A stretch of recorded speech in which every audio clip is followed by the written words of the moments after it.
Alors, rapidement, ce soir, l'ALEC, très rapidement, au cas où vous ne connaîtriez pas encore, l'ALEC, c'est l'Agence locale de l'énergie et du climat. On déploie les politiques climatiques et de transition énergétique de ses actionnaires, donc en l'occurrence Grenoble-Alpes Métropole, donc la métropole de Grenoble, qui est notre actionnaire majoritaire en termes de volume d'activité, mais également le département, la SMAG, la CIVOM du Néron, la communauté de communes du Néron, donc, et puis 45 communes de la métropole. Notre mission, elle est assez simple. Déployer les politiques climatiques, c'est un bien grand mot pour traduire en fin de compte le fait que l'on informe, on sensibilise et on conseille sur les économies d'énergie. Et notre rôle, c'est d'accompagner également les différents porteurs de projets qui peuvent exister sur le territoire, ainsi que de former et d'outiller les acteurs du territoire. En ce qui concerne notre thème de ce soir, donc la ventilation en copropriété, nous avons listé l'ensemble de nos sources qui vous permettront d'aller creuser un petit peu le sujet par vous-même, si vous le souhaitez, post-webinaire. À noter que, bien évidemment, le support de présentation, nous vous le ferons suivre à chacune et chacun. Et comme je l'ai dit, il est enregistré et il sera disponible sur notre chaîne YouTube. Au programme de ce soir, on va avoir plusieurs objectifs. Le premier, ça va être de connaître les enjeux et la réglementation en lien avec la ventilation. Et puis, on va tâcher également de se familiariser avec les différentes techniques. Alors, l'objectif de ce soir, c'est pas que vous ressortiez forcément avec toutes les billes en main et toutes les connaissances, puisque il y a plein de situations techniques différentes en copropriété. Nous, on a tâché de vous les vulgariser et de vous présenter certaines d'entre elles que l'on est amené à rencontrer régulièrement. Et puis, dans un deuxième temps, on aura Sébastien Pellegrin ici présent, qui nous partagera son expérience de professionnel sur le volet de la conception en ventilation, et donc qui nous présentera deux études de cas pour dérouler un petit peu la méthodologie qu'on applique pour arriver à un projet sur le lot ventilation. Alors, les enjeux de la réglementation, donc, on va avoir trois enjeux très importants. On va le voir de suite. Le premier, ça va être la qualité d'air intérieur de votre logement. Le deuxième, ça va être la régulation du taux d'humidité. Et le troisième, ça va être bien évidemment l'efficacité énergétique de votre bâtiment. Donc, en ce qui concerne la qualité de l'air intérieur, vous avez ici sous vos yeux, on a tâché de regrouper sous 4 catégories différentes les sources de polluants qui pourraient dégrader la qualité de votre air intérieur.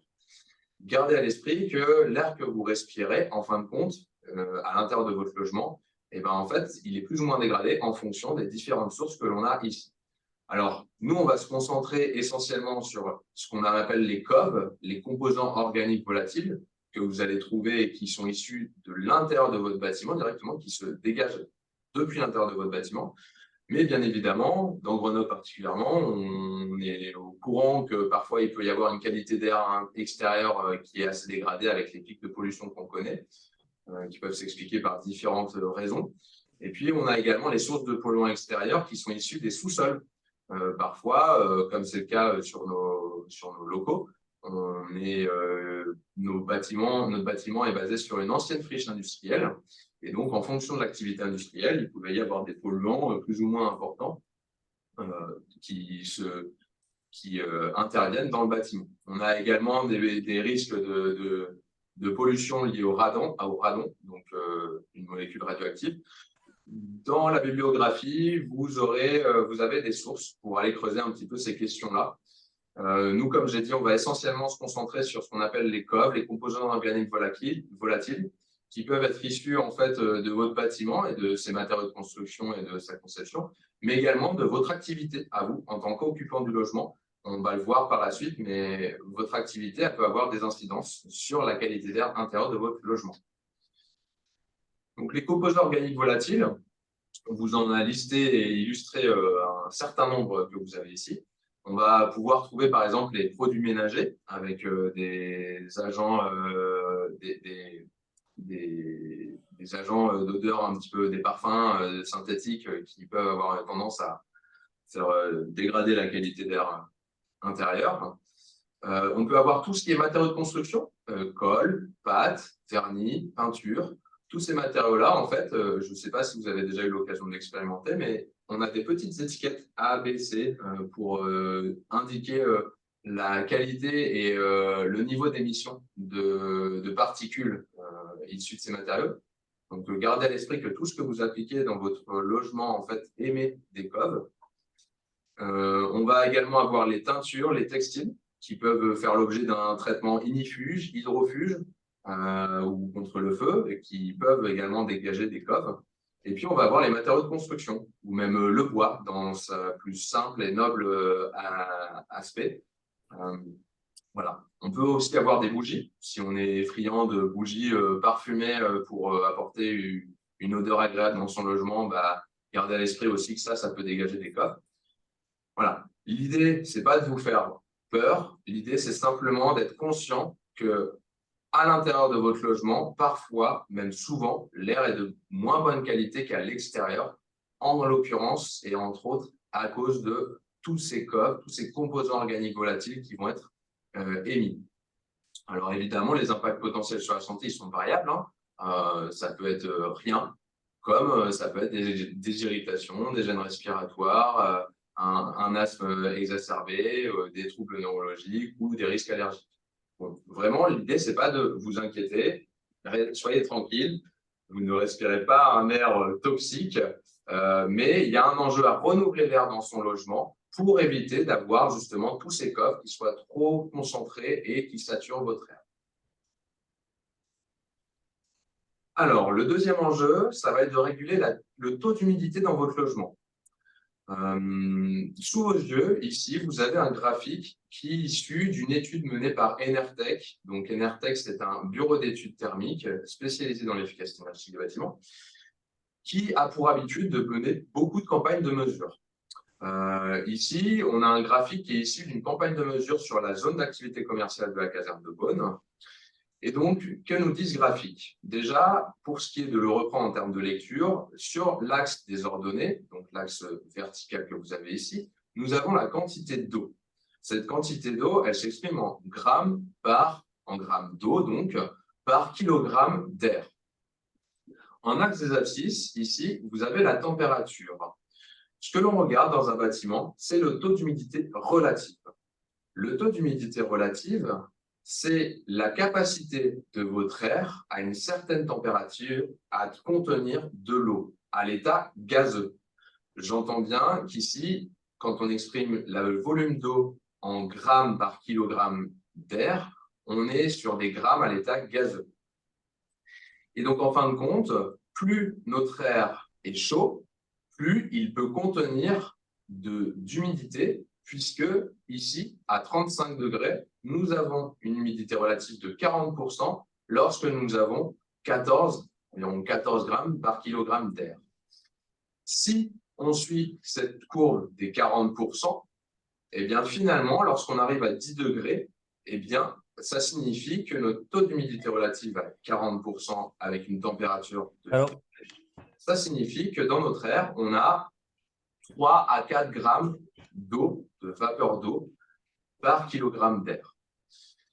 Donc ça, c'était pour l'explication du graphique. Ça peut se programmer, ça peut se paramétrer, mais j'imagine. Mais je ne sais pas si... je sais pas, il faut que je vois ça demain avec Alain.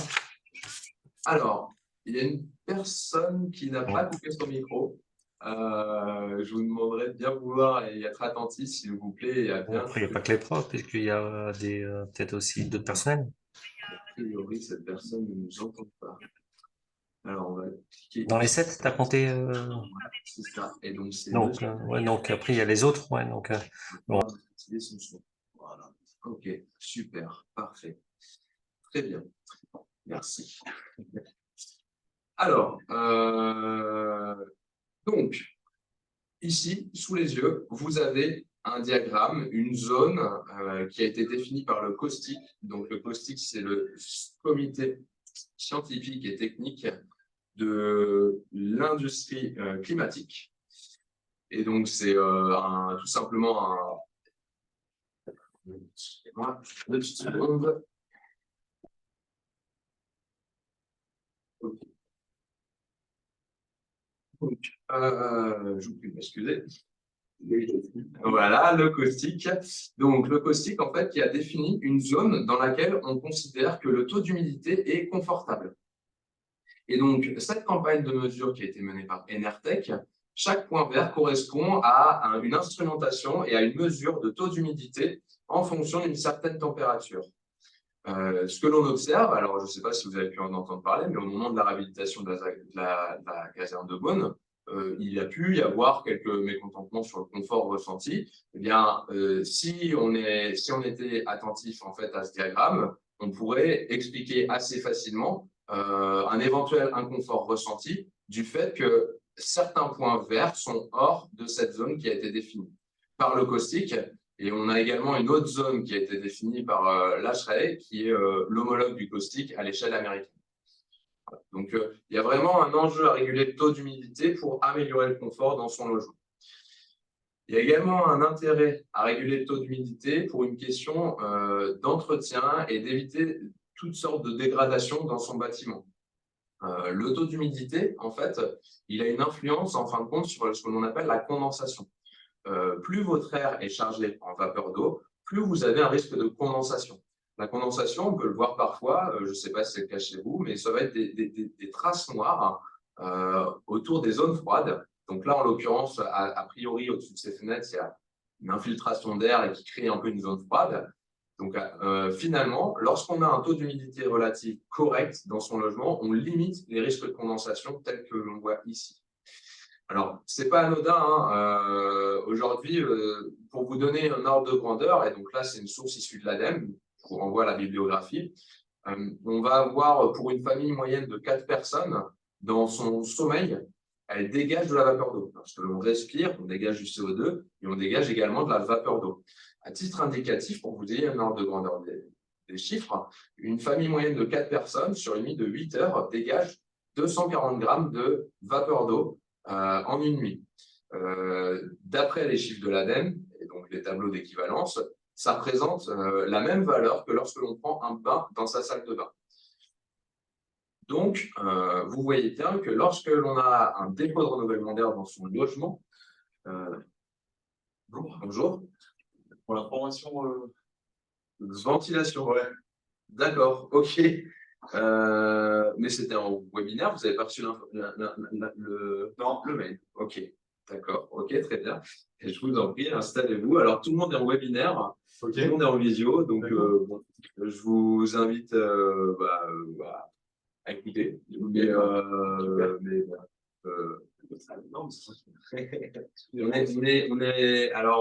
enregistré, donc je vous invite à ne pas montrer votre visage. On va diffuser par la suite le webinaire sur la chaîne YouTube, donc ne passez pas dans ce champ-là, s'il vous plaît. Et puis, ne parlez pas de votre nom ou quoi que ce soit pour être conforme au RGPD. S'il vous plaît, merci.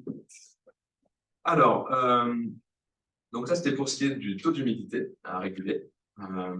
Ensuite, on va avoir le troisième enjeu que j'ai introduit tout à l'heure, qui est l'efficacité énergétique.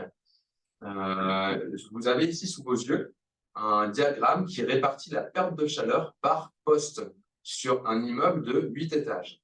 Alors, ce que j'entends par poste, c'est les murs, combien ils perdent de chaleur par rapport au pourcentage total de perte de chaleur. En l'occurrence, ici, c'est 24. Pareil pour ce qui est des fenêtres, on est à 24%. Et bien finalement, si on regarde la ventilation, ici, ce camembert bleu clair, on va être à 19%. Gardez à l'esprit que cette proportion n'est pas automatique, mais simplement sur des copropriétés des 30 Glorieuses construites entre 1945 et 1975, c'est très commun qu'on ait une ventilation dite naturelle, par convection naturelle, et donc ça signifie qu'on a pas mal de déperditions liées à ce système-là. Donc, il y a aussi un enjeu à travailler sur la ventilation pour faire des économies d'énergie et avoir un renouvellement d'air qui est mieux maîtrisé dans son logement. En ce qui concerne la réglementation, on vous a fait un petit focus qui traduit bien, en fin de compte, la prise de conscience du Code de la construction et de l'habitat sur les enjeux à travailler sur de la ventilation. La première réglementation est apparue en 1958 et consistait à dire qu'il était obligatoire d'avoir un système qui permette de renouveler l'air dans les pièces humides uniquement. C'est la raison pour laquelle vous avez souvent une grille basses et hautes dans vos salles de bain et cuisine, puisque à l'époque, il y avait besoin que de renouveler l'air dans ces pièces-là. À partir de 1969, la loi en fait, a intégré dans son raisonnement le principe d'avoir un renouvellement d'air par balayage. Ça signifie qu'on ne renouvelle plus l'air uniquement dans les pièces humides, mais on fait en sorte d'avoir un renouvellement d'air dans toutes les pièces. Les pièces sèches, les pièces donc principales, chambre, salon, salle à manger ou également bureau. Et puis, à côté de ça, on va avoir les pièces humides dans lesquelles on va extraire l'air. Le balayage, ça consiste donc à avoir, on va le voir sur des différentes solutions, situations techniques qui existent, ça consiste à avoir les entrées d'air dans les pièces sèches, chambre, salon, salle à manger, bureau, et les extractions d'air dans les pièces humides, WC, cuisine, salle de bain. Ainsi, l'air nouveau rentre et se dirige par les pièces principales, se dirige petit à petit dans votre logement vers les pièces humides et ensuite est extrait. Donc, ce principe-là, il a été acté dans la loi à partir de 1969. Ensuite, à partir de 1982, on va instaurer des débits réglementaires en fonction du nombre de pièces. Vous avez ici un extrait du texte de loi avec le tableau qui fixe les débits réglementaires en fonction du nombre de pièces. Plus vous avez un logement grand, plus vous allez devoir un renouvellement d'air important. Ce renouvellement d'air s'exprime en mètres cubes par heure. Et finalement, ce que l'on observe, c'est que le débit réglementaire est plus important dans les pièces principales humides, donc la cuisine en l'occurrence, que dans salle de bain, WC et cabinet d'aisance. Donc ça traduit vraiment le fait que dans la réglementation, il y a vraiment une évolution. Et donc, on a pris de plus en plus en compte l'enjeu de renouveler l'air dans son logement, vis-à-vis des enjeux qu'on vient de présenter préalablement. Alors, il y a un autre volet sur la réglementation qui concerne la réglementation thermique de l'existant. Donc, à savoir, je reviens un petit peu en arrière, cette réglementation était concernée la construction neuve. Ça, c'est important de l'avoir à l'esprit, puisque sur l'existant, il n'y a pas de réglementation à proprement parler qui fixe des débits réglementaires ou qui oblige à installer un système de renouvellement d'air. Je parle de la réglementation liée au code de la construction et de l'habitat. Il y a d'autres réglementations, parfois, pour des questions de décence de logement, dans le cas des propriétaires bailleurs, par exemple. Mais sur la question du code de la construction et de l'habitat, il n'y a pas de réglementation à proprement parler qui oblige à installer un système de ventilation sur de l'existant. En revanche, la réglementation thermique de l'existant, par le biais de l'arrêté du 3 mai 2007, dit deux choses sur la ventilation. La première, c'est qu'il est obligatoire d'installer ce que l'on appelle des entrées d'air sur toutes les menuiseries des pièces principales. On l'a vu préalablement, les pièces principales sont chambre, salon, salle à manger, bureau. Ces entrées d'air, ce sont des petites baguettes horizontales qu'on a l'habitude de voir parfois sur le dessus des fenêtres. Vous devez sûrement voir de quoi on parle. Mais gardez à l'esprit qu'aujourd'hui, et depuis 2007, ces entrées d'air sont obligatoirement installées sur toutes les menuiseries des pièces sèches, en cas de remplacement de leur menuiserie, bien évidemment. Et puis, il y a un autre article qui fixe la consommation maximale sur les extracteurs à une puissance électrique absorbée de 30 watts pour tout extracteur installé. Bon, alors ça, c'est simplement pour indiquer et avoir un ordre de grandeur sur la performance énergétique de l'extracteur, son niveau de consommation électrique lié à l'électricité. Voilà. Alors ensuite, en ce qui concerne les solutions techniques, encore une fois, on a tâché de vous présenter les différentes solutions techniques qu'on a l'habitude de rencontrer. Le but, ce n'est pas que vous sortiez avec toutes les billes en main. Le but, c'est aussi de mettre en avant le travail des métiers de l'ingénierie qui font un travail de conception, qui font un travail d'étude, que va nous présenter Sébastien Pellegrin par la suite. Simplement, les cas très concrets que l'on peut rencontrer, c'est ce que l'on appelle la ventilation naturelle pièce par pièce. Donc, ici, vous avez une coupe verticale, un petit schéma qui schématise, par exemple, votre cuisine, ici, ce cube, et donc que l'on retrouve souvent sur des façades sous forme de grilles basses et grilles hautes. Avec ce système-là, votre air nouveau, votre air frais rentre dans la pièce humide, et ensuite, au fur et à mesure qu'il se réchauffe, il s'élève, puisqu'on le sait très bien, l'air chaud a tendance à monter. Et donc, une fois qu'il est arrivé sur le haut de la pièce, on considère qu'il a été pollué, il n'a pas contribué au renouvellement d'air, mais là, il est pollué, donc il s'évacue directement par la ventilation haute. L'inconvénient, l'avantage de ce système-là, c'est que ça ne consomme absolument aucune électricité. C'est un système purement et simplement naturel qui fonctionne par convection naturelle. Donc, on n'a pas besoin d'électricité pour renouveler son air. L'inconvénient, en revanche, il y en a certains, il y en a pas mal. Dans un premier temps, c'est qu'on ne maîtrise absolument pas les débits d'air. Le renouvellement d'air, en fait, peut être insuffisant comme trop important. Insuffisant. Pourquoi? Parce qu'au moment où on est à l'intersaison, il fait à peu près la même température entre l'intérieur et l'extérieur du logement. Et donc, le tirage thermique est bien moins conséquent. Ce qui signifie que vous pouvez avoir un défaut de tirage thermique et donc un défaut de renouvellement d'air. À l'inverse, en hiver, lorsque la différence de température est très importante entre l'intérieur et l'extérieur, vous allez avoir tendance à avoir un tirage thermique bien trop important par rapport aux besoins de renouvellement d'air de la pièce. Et comment ça se traduit? En fait, ce tirage thermique trop important, vous l'avez sûrement expérimenté. Là, en fait, l'air frais, il arrive sur vos pieds et vous avez vraiment une sensation d'inconfort au niveau des pieds. Donc, on ne peut pas maîtriser le renouvellement d'air et donc ça peut être dommageable dans un sens comme dans l'autre, d'un point de vue de la qualité d'air intérieur à la mi-saison, défaut de renouvellement d'air, et d'un point de vue efficacité énergétique en plein hiver, au moment où le tirage thermique bat son plein trop par rapport à notre besoin. Donc, c'est la raison pour laquelle ça génère de l'inconfort et des consommations d'énergie trop importantes. Et puis, il y a un autre inconvénient, c'est que ces systèmes-là, en fait, sont assez vulnérables aux vents dominants. Lorsque vous avez des vents dominants qui tapent sur votre façade, ça peut avoir tendance à perturber le renouvellement d'air. Là encore, on ne maîtrise pas les débits et on est un petit peu embêté parce qu'on n'a pas une bonne qualité d'air et on ne maîtrise pas bien tout ça.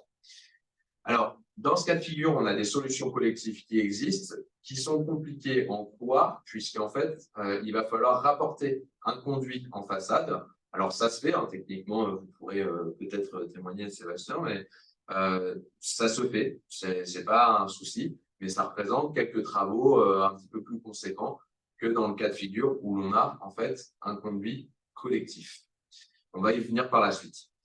Une solution, si l'on ne peut pas traiter collectivement ou si collectivement à l'échelle de propriété, personne n'est favorable à traiter cette ventilation, il existe une solution qui consiste à boucher la grille basse, ici, comme on le voit par exemple sur cette photo. Sous la fenêtre, là, on a mis une membrane qui permet de d'étanchéifier à l'air la grille.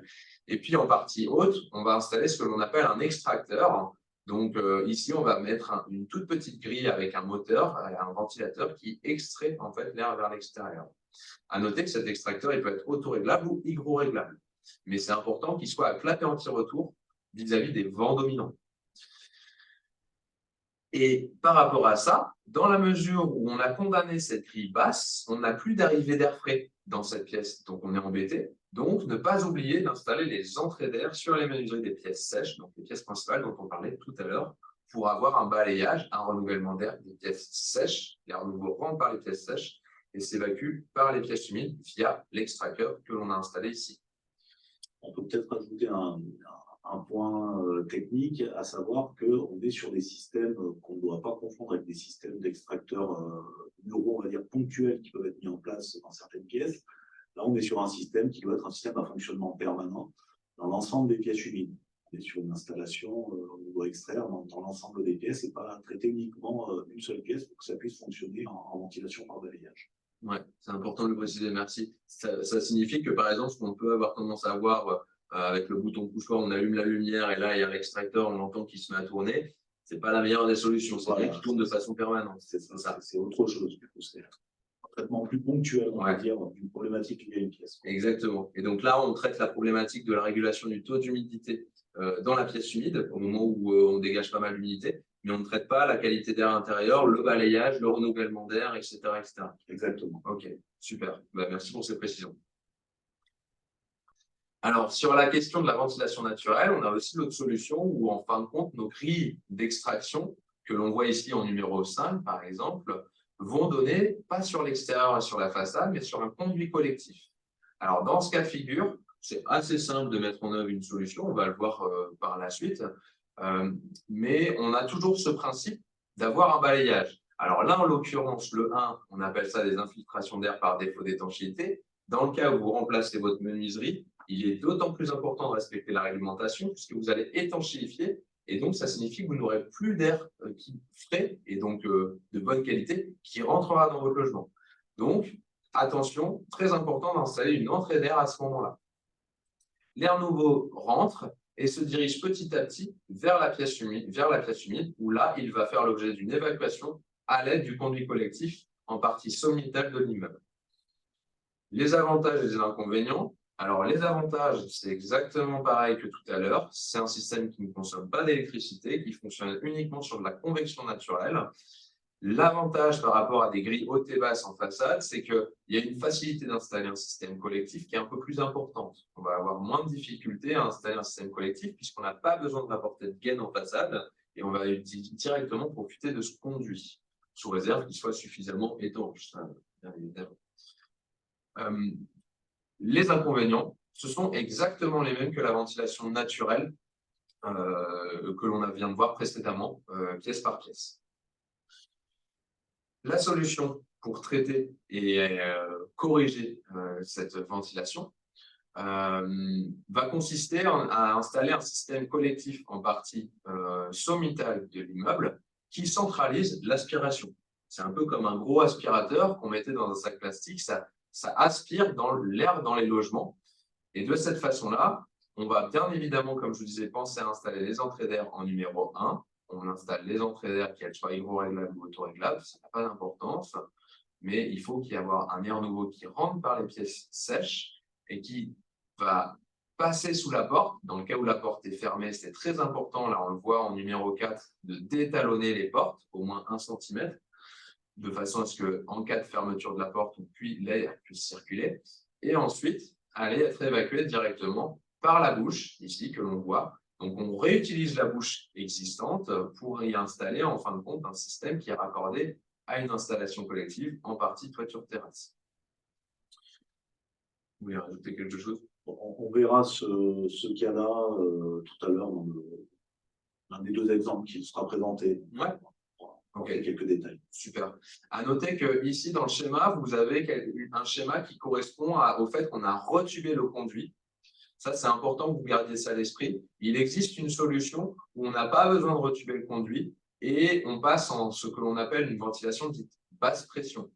Alors, la basse pression, elle peut être hydro-réglable ou auto-réglable. Gardez simplement à l'esprit que ce conduit, c'est un atout pour votre copropriété, que l'on ne peut pas rejeter ce que l'on veut. Je prends un exemple très classique, la hotte d'aspiration dans la cuisine qui va rejeter dans ce conduit. Ça, les propriétaires n'ont pas le droit de le faire puisque c'est une partie collective ici et que si vous avez toutes les hottes qui rejettent dans ce conduit, on met le conduit en surpression et vous pouvez avoir des refoulements d'un logement à un autre. Si on aspire ici et qu'on met en dessous le conduit en surpression, et bien en fin de compte, l'air cherche à sortir, puisque c'est en surpression, et il peut ressortir dans le logement du dessus, par exemple. Donc, pour éviter ces perturbations, on part du principe que ce conduit, il est collectif, il appartient à la propriété, on ne peut pas rejeter de l'air issu, par exemple, d'une hotte aspirante. On peut rajouter aussi le fait qu'il y a cette problématique de ventilation qui peut se poser de nuisances olfactives liées à un extracteur individuel qui pourrait être mis en place sur un conduit comme ça et pousser dans le conduit. Là où ça peut être potentiellement encore plus grave, c'est quand on parle d'un conduit qui n'est plus un conduit de ventilation, mais un conduit de fumée, sur lequel sont branchées des chaudières à certains étages et rien à d'autres, et où quelqu'un va mettre en place un extracteur qui va pousser dans le conduit de fumée. Et là, c'est plus de l'air et des odeurs qu'on fait rentrer, c'est éventuellement des fumées. Voilà. Donc, très très important de ne jamais utiliser un conduit collectif de ventilation pour rejeter quoi que ce soit en individuel, que ce soit une hotte, l'évacuation d'un sèche-linge ou quoi que ce soit. Voilà. Ouais, merci pour ces précisions, c'est hyper important. Alors ensuite, on va avoir la ventilation naturelle générale.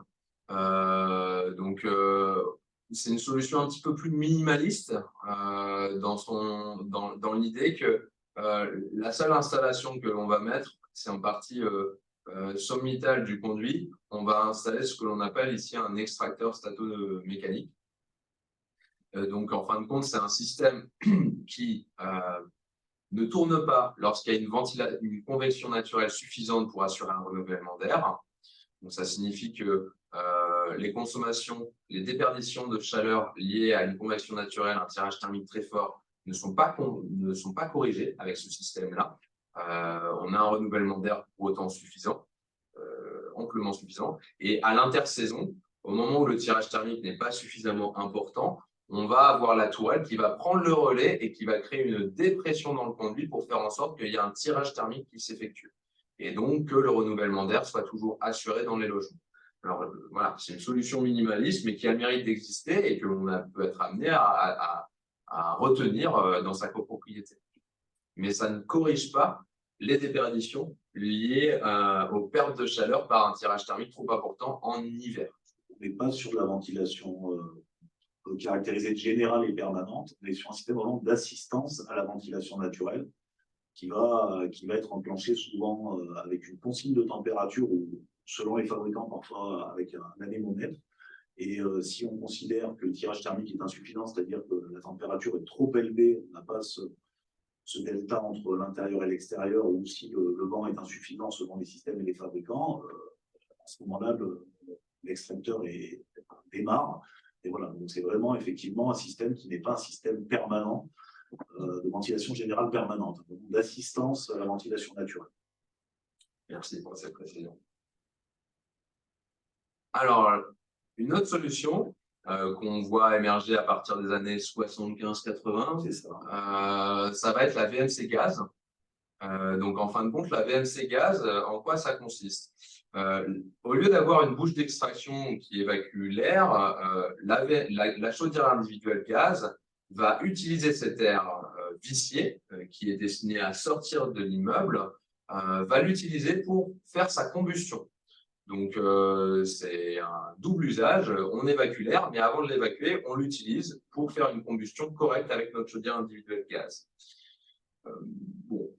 C'est une solution en fait qui a été développée pour arriver à avoir conjointement dans le logement une chaudière gaz qui est une chaudière à la base à tirage naturel et de la ventilation. Voilà. Alors c'est une solution développée donc à cette époque-là qui présente pas mal d'inconvénients et qui est petit à petit en train de disparaître au profit d'autres solutions techniques, mais il y a eu effectivement un boom de ce type d'installation dans les années 80 et 90 et avant qu'on se rende compte des inconvénients qu'elle pouvait poser.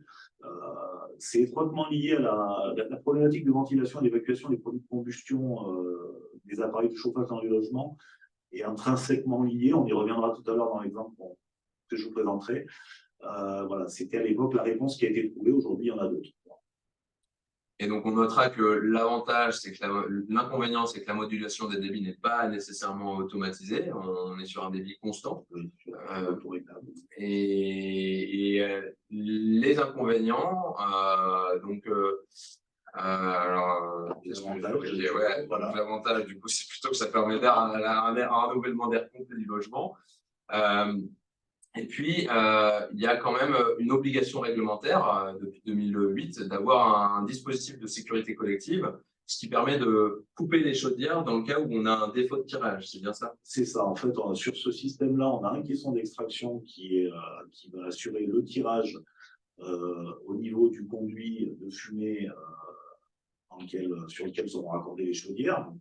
Le cas classique, c'est des chaudières en cuisine, ce conduit en cuisine, ces chaudières qui servent ce conduit qui sert à la fois à l'évacuation des produits de combustion des chaudières et également au renouvellement d'air de la cuisine, et puis un conduit de ventilation dans le WC et la salle de bain. Tout ça débouche en terrasse. On a un réseau en terrasse jusqu'à un extracteur. Et effectivement, la problématique, c'est d'éviter un refoulement des chaudières en cas de panne de l'extracteur.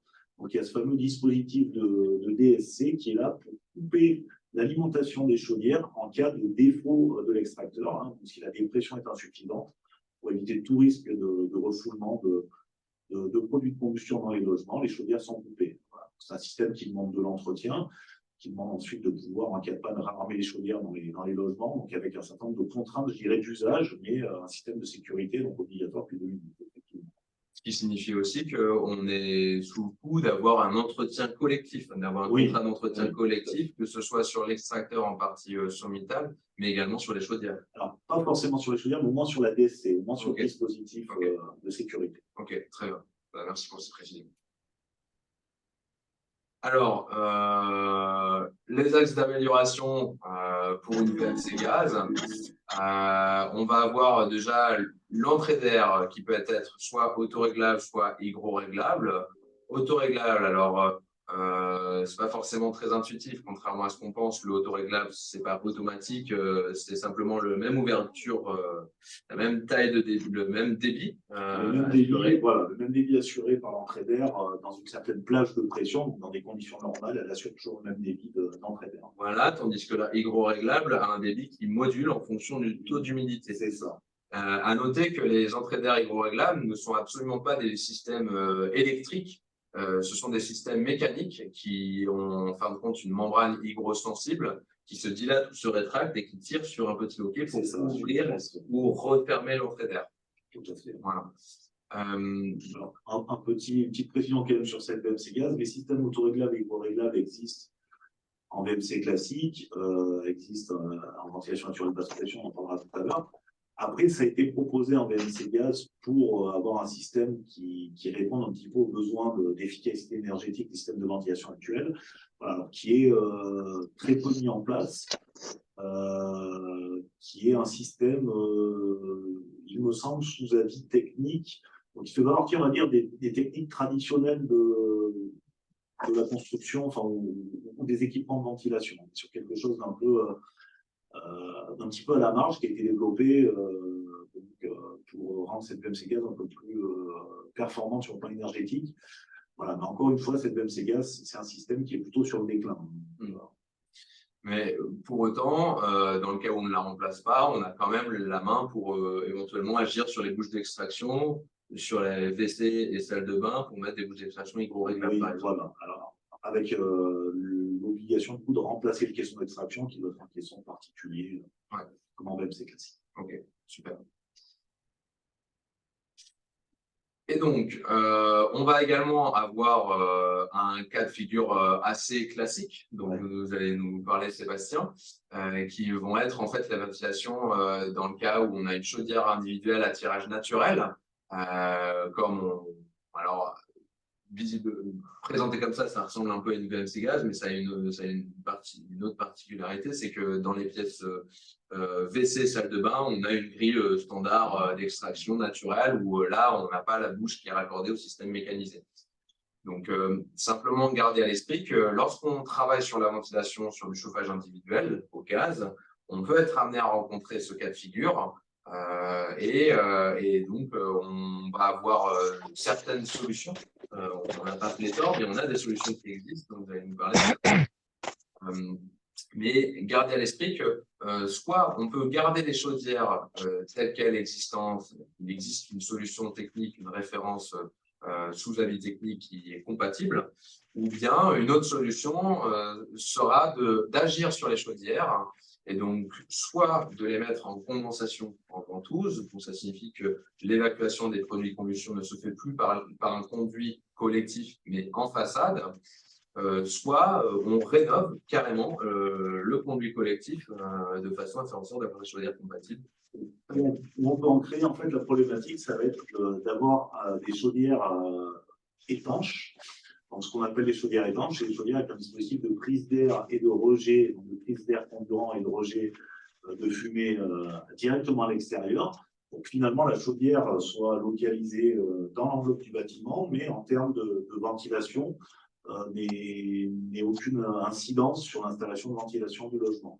Donc, ces systèmes de chaudière étanche, il en existe un certain nombre. C'est des systèmes qui sont cités dans la slide. On va y revenir un petit peu tout à l'heure. Je vous invite, si vous souhaitez avoir un petit peu plus d'informations, nous avons eu l'occasion déjà de proposer un webinaire sur cette thématique bien spécifique en partenariat avec GRDF. Vous avez le webinaire et le lien pour accéder à ce webinaire qui est juste ici. N'hésitez pas à aller y jeter un œil si vous voulez vous renseigner, vous documenter. C'est un webinaire sur le même format qui va durer 1h30 environ. Et c'est hyper intéressant, c'est bien fait. N'hésitez pas à aller jeter un œil. Voilà. Et donc, à présent, je laisse la main à Sébastien qui va nous présenter 2 études de cas sur des copropriétés qui ont été missionnées par votre cabinet. C'est ça. Alors, plus précisément, j'ai plutôt insisté sur une étude de cas, puis après, je vous présenterai un peu plus sommairement la seconde qui apporte un certain nombre de particularités, on va dire, qui sont intéressantes. Et m'appuyer un petit peu sur la méthodologie, parce que là, effectivement, on a balayé un certain nombre de choses. Comme souvent, quand on parle de technique, la difficulté se cache dans tous les points particuliers, pardon, tous les détails qu'on peut rencontrer.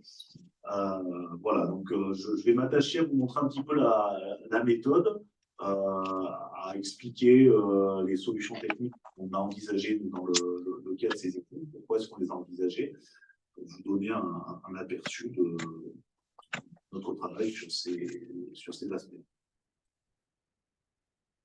Alors, l'étude que je vais vous présenter concerne des bâtiments qui sont situés sur la commune de Saint-Martin-d'Hères. Vous avez une photo aérienne en bas à droite qui présente les bâtiments. Donc, on a en tout 11 montées. Donc, le premier bâtiment de cette montée qui est ici. Et puis, 2 bâtiments.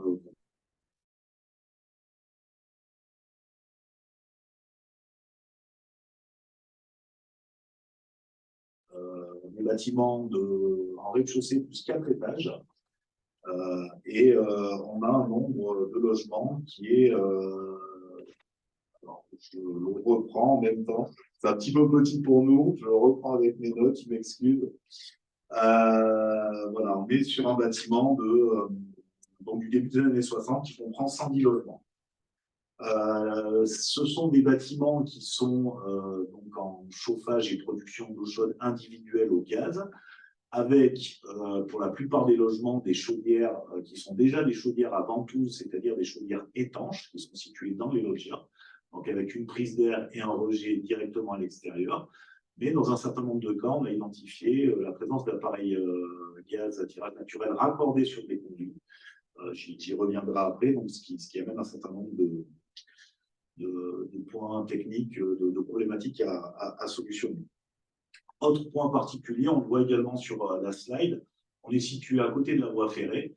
Donc là aussi, il y a des enjeux de confort acoustique à prendre en compte, puisqu'on va créer donc une installation avec des entrées d'air. En tout cas, c'est l'installation qui est étudiée et proposée. Donc c'est un point évidemment à prendre en compte. Donc, ce que je vais vous présenter là, c'est l'étude de faisabilité dans une mission de maîtrise d'œuvre. Quand vous avez un projet et que vous prenez un maître d'œuvre, il y a différentes phases qui vont jusqu'à la consultation des entreprises et puis ensuite aux travaux. Vous avez des phases d'avant-projet, vous avez des phases de projet et d'établissement de dossiers de consultation des entreprises. Là, on est sur une phase qui correspond plutôt à une phase d'avant-projet, donc l'étude de faisabilité. L'étude de faisabilité, elle a 3 objectifs principaux. Le premier, ça va être de déterminer là où les solutions techniques qui peuvent être mises en œuvre dans un cas concret, dans un cas particulier, qui est là le cas de la copropriété. Qu'est-ce qu'on peut faire en fonction de l'existant? La deuxième, ça va être de donner un estimatif des coûts d'investissement liés à là où les solutions qui vont être proposées, évidemment. Et puis, le troisième objectif, ça va être d'expliquer au maître d'ouvrage, donc au copropriétaire, en quoi vont consister les travaux et en quoi ces travaux vont impacter les parties communes et impacter également leur logement. Voilà. C'est vraiment les trois points principaux de l'étude de faisabilité. Vous avez son sommaire sur la gauche. Vous devez dérouler un certain nombre de points pour vous expliquer cette méthode. Alors, voilà. Alors, ce qui est essentiel quand on travaille sur ce type d'installation, on travaille sur des bâtiments qui sont existants, avec des configurations sur la ventilation qui dépendent du bâtiment et bien souvent du coup de sa période de construction. Si on parle des bâtiments des Trente Glorieuses, comme on l'évoquait tout à l'heure, on a des bâtiments qui vont être en ventilation naturelle. La VMC est apparue après 1970, elle s'est petit à petit démocratisée, généralisée dans les années 80 avec des systèmes un peu plus performants. Mais jusqu'aux années 70, et de l'après-guerre aux années 70, on a de la ventilation naturelle avec les différents dispositifs dont Maxence nous a parlé tout à l'heure. Et le système de ventilation dans le cas de figure qu'on a rencontré sur cette copropriété de Saint-Martin-d'Hères, c'était une ventilation naturelle par pièces séparées, hein, donc qui a opposé une ventilation par balayage, on fait rentrer l'air neuf dans le bois sèche et en extérieur les pièces humides. Là, c'est de la ventilation par pièces séparées, c'est-à-dire que chaque pièce a son propre système de ventilation. Vous avez quelques photos qui montrent un petit peu la configuration. Dans le cas présent, on est sur un système de ventilation dans lequel on retrouvait au niveau des cuisines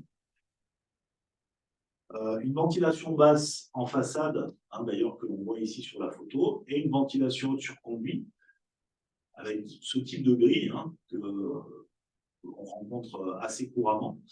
Au niveau des WC, une ventilation basse et une ventilation haute sur conduit. On voit ici la grille de ventilation basse du WC, on a la même en position haute, c'était d'ailleurs celle-ci. Et puis au niveau des salles de bain, une ventilation pour ouverture des fenêtres donnant sur les loggias. Voilà, donc ça, c'est une configuration assez classique. Donc, je vous parlais de ventilation sur conduit. Alors, on est sur des conduits particuliers qu'on va rencontrer très souvent dès lors qu'on a des bâtiments qui vont faire plus de 4-5 étages, et des conduits de ventilation, ou des conduits de fumée d'ailleurs, qu'on appelle des conduits shunt. Donc, vous avez ici la représentation de ce type de conduit. J'ai m'y arrêter un petit peu. Là, vous avez ici une vue en coupe du conduit. Donc, il faut imaginer qu'on est ici, par exemple, au premier étage, et puis ici au deuxième, etc. Puis on continue donc à monter dans le bâtiment. À l'origine, quand les conduits de ventilation étaient installés, on était sur des conduits unitaires, c'est-à-dire que chacun avait son conduit avec la problématique suivante de la multiplicité du nombre de conduits de leur emprise. C'est-à-dire que lorsqu'on partait au rez-de-chaussée, on avait un conduit, puis au deuxième étage, on avait le conduit du rez-de-chaussée plus un nouveau conduit, etc. Et puis quand on arrivait au dernier étage, on avait 7, 8, 10 conduits individuels qui passaient dans le logement, donc une perte de place importante. Donc, par rapport à ça, le conduit shunt a été développé. C'est un conduit collectif, mais avec des raccordements individuels. Donc, ce que vous voyez ici, c'est le conduit collectif qui monte jusqu'en toiture. Il peut collecter jusqu'à 7 conduits de ventilation ou 5 conduits si on parle de conduits de fumée, puisque ces conduits étaient aussi bien utilisés pour l'évacuation des produits de combustion que pour la ventilation hein, des pièces humides. Et donc, dans ces conduits se trouvent, enfin, à côté de ces conduits, on trouve des conduits de raccordement qu'on appelle des rameaux, d'une hauteur d'étage, donc, on a ici, par exemple, notre grille de ventilation, le conduit qui est parallèle, qui vient se jeter dans le conduit collectif. Alors, pourquoi cette configuration-là et pas un raccordement direct dans le conduit collectif? Là, c'est pour éviter justement les problématiques de refoulement, puisque pour refouler l'air du conduit collectif dans le logement, vous voyez que le parcours à faire il est compliqué, donc on se prémunit de ces problèmes de refoulement. Alors, ces conduits-là, en fait, nous, ils nous intéressent parce que on peut les utiliser, les réutiliser pour créer un système de ventilation collectif. Donc, réutiliser finalement les conduits maçonnés avec des systèmes qui ont été développés spécialement pour ça. Des systèmes de ventilation mécanique basse pression ou d'assistance à la ventilation naturelle. Donc on vous en a parlé un petit peu tout à l'heure. C'est la ventilation naturelle assistée ou la ventilation naturelle hybride. Dans le cas présent, comment ça se présentait? Alors, sur l'état des lieux, effectivement, pour revenir un petit peu sur la méthodologie, la première chose à faire quand on fait une étude de faisabilité, c'est de comprendre comment ça se passe aujourd'hui, avant de se projeter demain. Pour cela, il y a un élément qui est indispensable, c'est d'avoir des plans du bâtiment. Alors, avoir des plans du bâtiment, c'est parfois compliqué. On est sur des bâtiments existants et c'est vrai qu'en travaillant beaucoup avec les copropriétés, on nous répond souvent, mais des plans, on n'en a pas. Et bien, des plans, on peut en trouver assez facilement.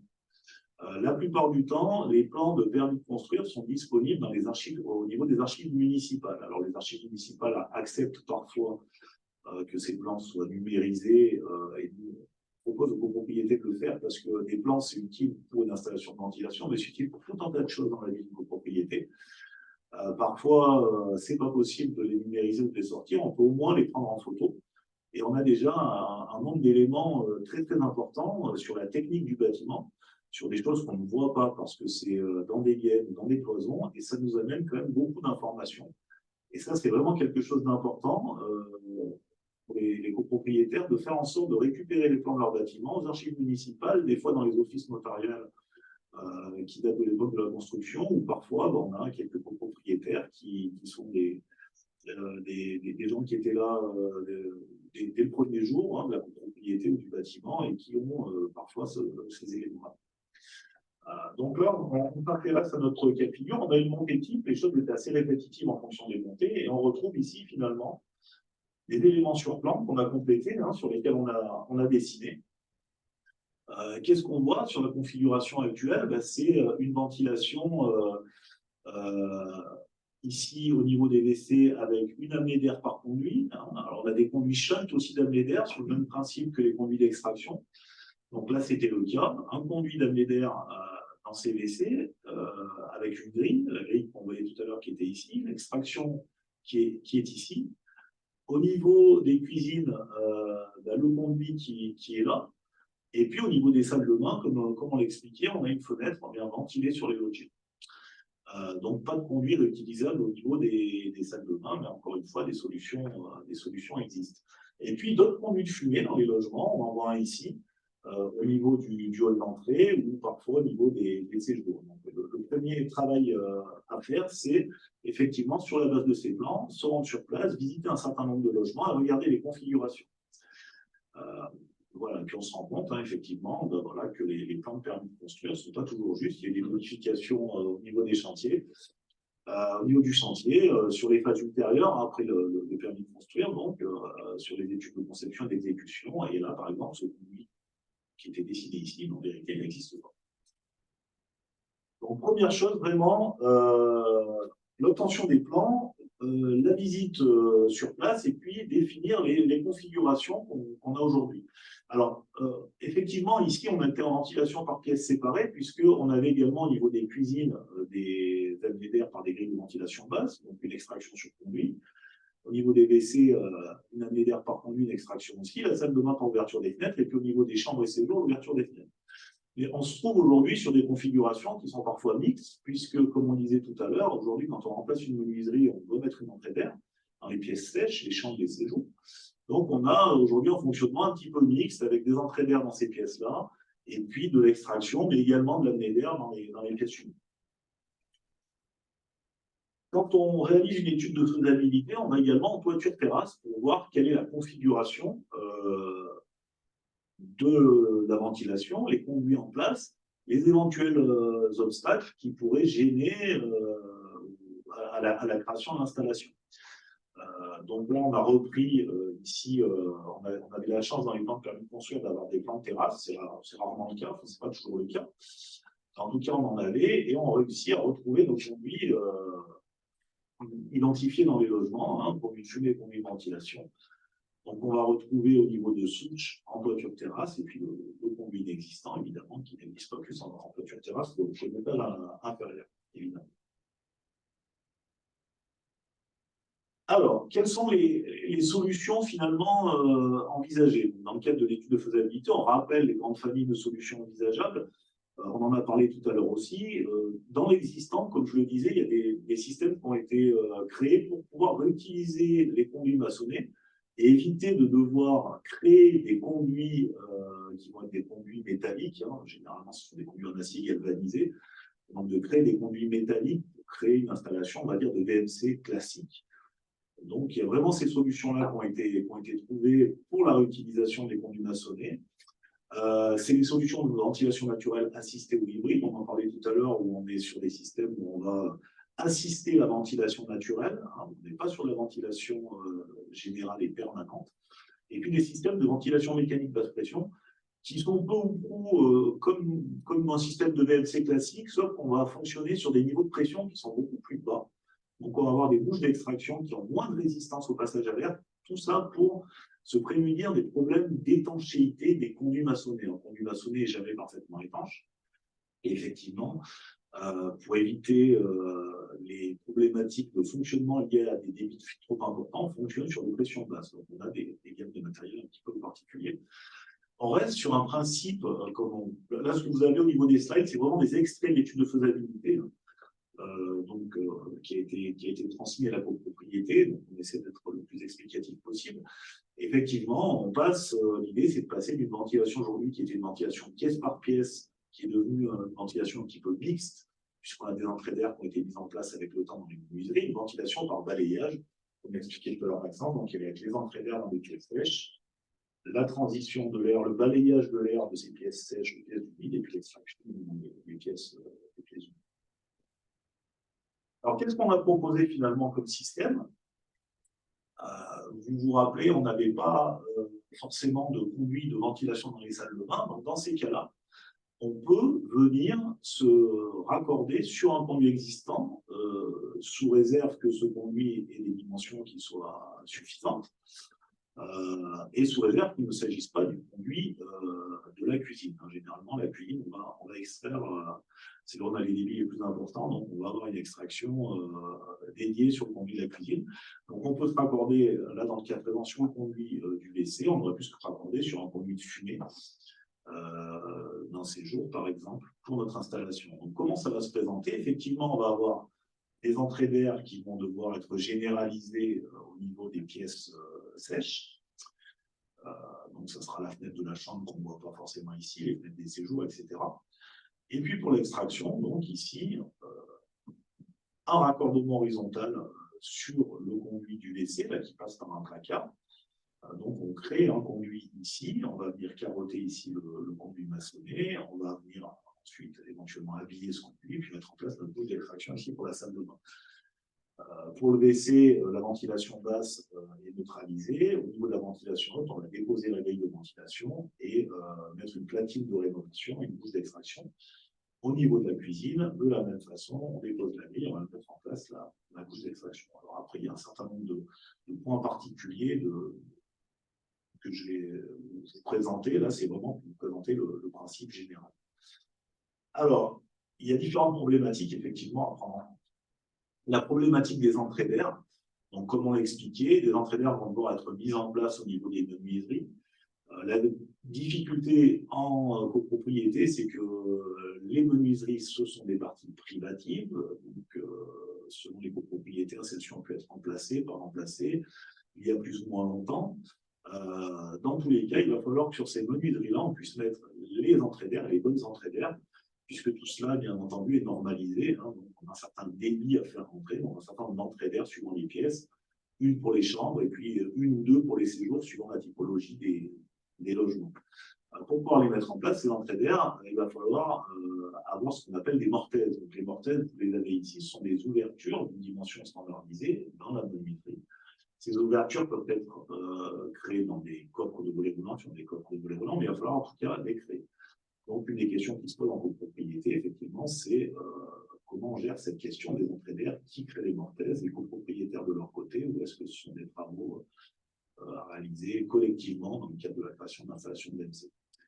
Dans le cas de figure de cette copropriété, on avait également la problématique de la proximité de la voie ferrée à prendre en compte, et donc il y a une réglementation par rapport à ça. Il faut savoir que la réglementation acoustique n'est applicable aux constructions postérieures à la promulgation, on va dire, des textes de loi. Mais malgré tout, il ne faut pas dégrader une situation existante. Donc, il y a deux textes sur la réglementation acoustique. Il y a le premier des années 70, le de 1996. Avant 70, il y avait rien du tout. Voilà. Alors, pour autant, on doit traiter cette question de ne pas dégrader l'existant. Donc, pour les bâtiments, les appartements situés à proximité de la voie ferrée, dans ces cas-là, il faut envisager des solutions un petit peu plus lourdes avec des entrées d'air comme une atténuation acoustique plus conséquente, qui ne peuvent pas être des entrées d'air menuiseries, des entrées d'air murales. Donc, dans ces cas-là, il y a mis en place d'entrées d'air murales à envisager, voilà, sur des cas un petit peu particuliers. Alors, il faut passer la slide suivante. peut-être avec la flèche ici, voilà, ça y est. Alors, l'autre problématique importante, on l'a un petit peu évoqué aussi, c'est les modes de chauffage et de production d'eau chaude. Donc, comme je vous l'expliquais tout à l'heure, on a l'évacuation des produits de combustion et la ventilation du logement sont des thématiques intrinsèquement liées. Dès lors qu'on est sur une chaudière ou un chauffe-eau à tirage naturel, c'est-à-dire raccordé sur conduit, c'est-à-dire qu'on va prendre l'air comburant dans la pièce, évacuer les produits de combustion sur un conduit, on a des contraintes, on ne peut pas faire forcément ce qu'on veut. Donc, dans le cas de l'étude de faisabilité sur ce bâtiment, comme je vous le disais tout à l'heure, on avait des chaudières essentiellement dans les loggias, des chaudières à ventouse, donc des chaudières étanches, c'est-à-dire que l'air est pris à l'extérieur directement, les fumées sont rejetées à l'extérieur et on n'a pas d'interaction entre la ventilation et l'air du logement. Dans un certain nombre de cas, cependant, sur cette copropriété, donc, on a réalisé une enquête avec le syndic et on a identifié le fait que certaines personnes avaient des appareils à tirage naturel raccordés sur les conduits. Donc, tout le monde n'est pas dans cette configuration de chaudière étanche. Là, ça implique plusieurs choses. Quand on a des configurations un petit peu disparates comme ça, j'y reviendrai sur le deuxième exemple, mais là, pour le coup, l'idée, c'était pour ces logements-là d'abandonner ces chauffe-eau gaz, finalement, et de passer soit sur une chaudière qui allait assurer à la fois le chauffage et la production d'eau chaude, mais qui était une chaudière étanche, soit de passer sur du cumulus électrique pour pouvoir s'affranchir de cette problématique d'appareil gaz à tirage naturel raccordé sur conduit, et donc pouvoir réutiliser les conduits sans problème. Une autre problématique qu'on va retrouver, c'est la problématique d'accessibilité aux grilles de ventilation, puisque dans les logements, il y a pu y avoir un certain nombre de travaux, et parfois on se rend compte que les grilles ont été déposées, les ouvertures ont été bouchées, ou qu'on a, je ne sais pas, par exemple, une cuisine intégrée, et puis que le mode de cuisine va venir dans la grille et qu'on ne peut pas la remplacer. Donc tout ça, c'est des choses à gérer au cas par cas, mais de manière générale, il faut savoir que, comme on disait tout à l'heure, les conduits de ventilation sont des équipements, des ouvrages collectifs, et il faut préserver leur accessibilité, et surtout ne pas les occulter par un tel ou tel dispositif ou tel aménagement, parce qu'un jour ou l'autre, on va devoir intervenir dessus, et ce jour-là, ça pose un certain nombre de problèmes. Donc après, il y a toujours des solutions à voir un petit peu au cas par cas pour rendre à nouveau accessibles ces conduits de ventilation. La problématique des hottes éventuellement raccordées, donc on en parlait tout à l'heure, ce sont des conduits qui fonctionnent en dépression, donc on ne doit en aucun cas les mettre en surpression. Quand on raccorde une hotte, c'est ce qu'on fait, puisqu'on doit pousser de l'air dans le conduit, donc on a des problématiques après qu'on a évoquées tout à l'heure. Donc ça, évidemment, la création de ce type d'installation implique la dépose des hottes raccordées, et puis pour les gens qui ont ce type de hotte, passer sur une hotte à recyclage, mais pas une hotte avec une évacuation raccordée sur un conduit. Et puis là, on avait le cas particulier qu'on retrouve, on va dire, de moins en moins, puisque maintenant, avec le déploiement de la fibre, on a moins d'antennes paraboliques. Maintenant, on a un certain nombre d'antennes paraboliques fixées sur les souches. Ces souches, on va avoir besoin d'intervenir dessus pour créer l'installation. Donc, dans ces cas-là, évidemment, ces antennes paraboliques étaient à déposer. Donc, finalement, quelle était la solution qu'on allait proposer pour les logements donc, j'ai expliqué rapidement tout à l'heure, comment finalement on va appréhender les travaux à réaliser. Donc, comme je vous le disais, on va réutiliser des conduits maçonnés pour l'extraction de l'air, des WC, cuisine et salle de bain. Avant de réutiliser ces conduits, la première chose à faire, ça va être de les examiner. Donc, il y a des travaux préalables d'examen des conduits maçonnés qui vont consister à déposer les aérateurs statiques qu'on retrouve ici en tête de souche sur les conduits qu'on va réutiliser, et donc à faire passer une caméra sur toute la hauteur du conduit pour vérifier plusieurs choses. Premièrement, mesurer sa section, voir que sa section est adaptée au débit d'air qu'on doit faire passer. Vérifier sa vacuité, donc voir qu'il n'y ait pas de souci, qu'on ne retrouve pas, je ne sais pas, des gravats, un nid d'oiseau, je ne sais pas, au milieu du conduit, des chaussures, on a déjà eu, enfin, voilà, il peut y avoir tout un tas de choses.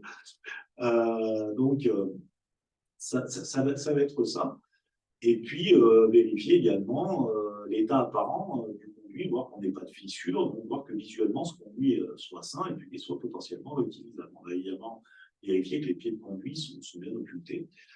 Voilà, donc ça, c'est une prestation généralement, alors qui n'est pas faite au stade de l'étude de faisabilité, que nous, on va chiffrer, estimer, et qui sera réalisée donc, par une entreprise spécialisée, soit en phase avant-projet, en phase d'étude avant la consultation des entreprises, soit après la consultation des entreprises. Et dans ces cas-là, c'est une prestation qui est demandée à l'entreprise qui sera choisie pour faire les travaux.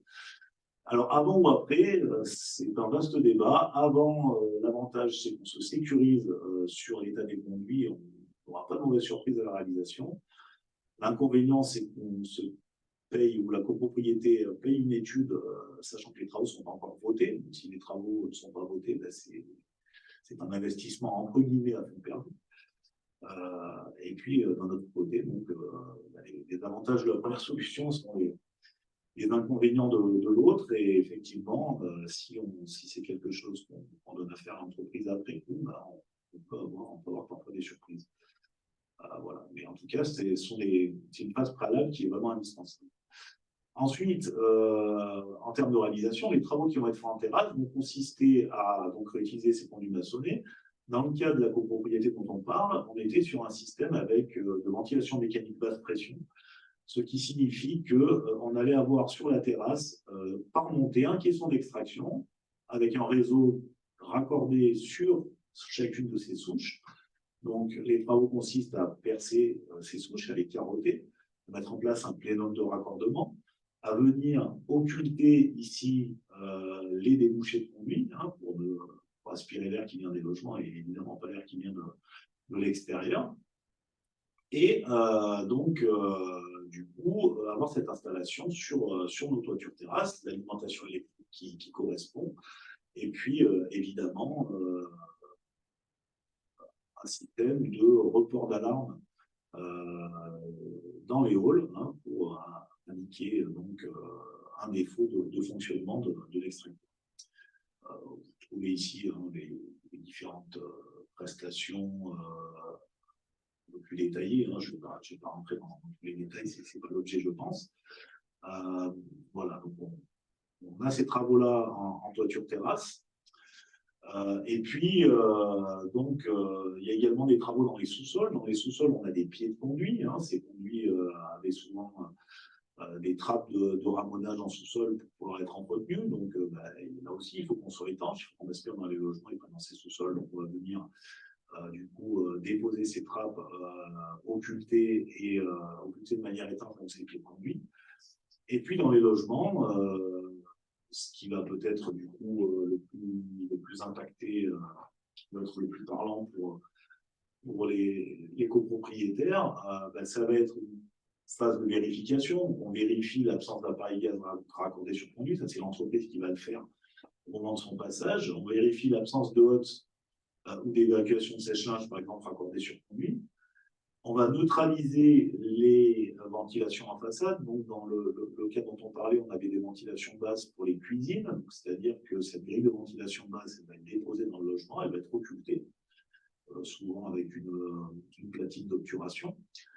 Après, là encore, en termes d'esthétique, tout est envisageable. Généralement, ce qui est prévu, c'est un rebouchage propre et puis donc, le soin est laissé au propriétaire qui le souhaite de reprendre complètement la peinture ou le revêtement mural. Là, ce qui est prévu généralement, c'est une platine d'obturation sur ces grilles-là. La vérification, les phases de vérification, donc on en a parlé.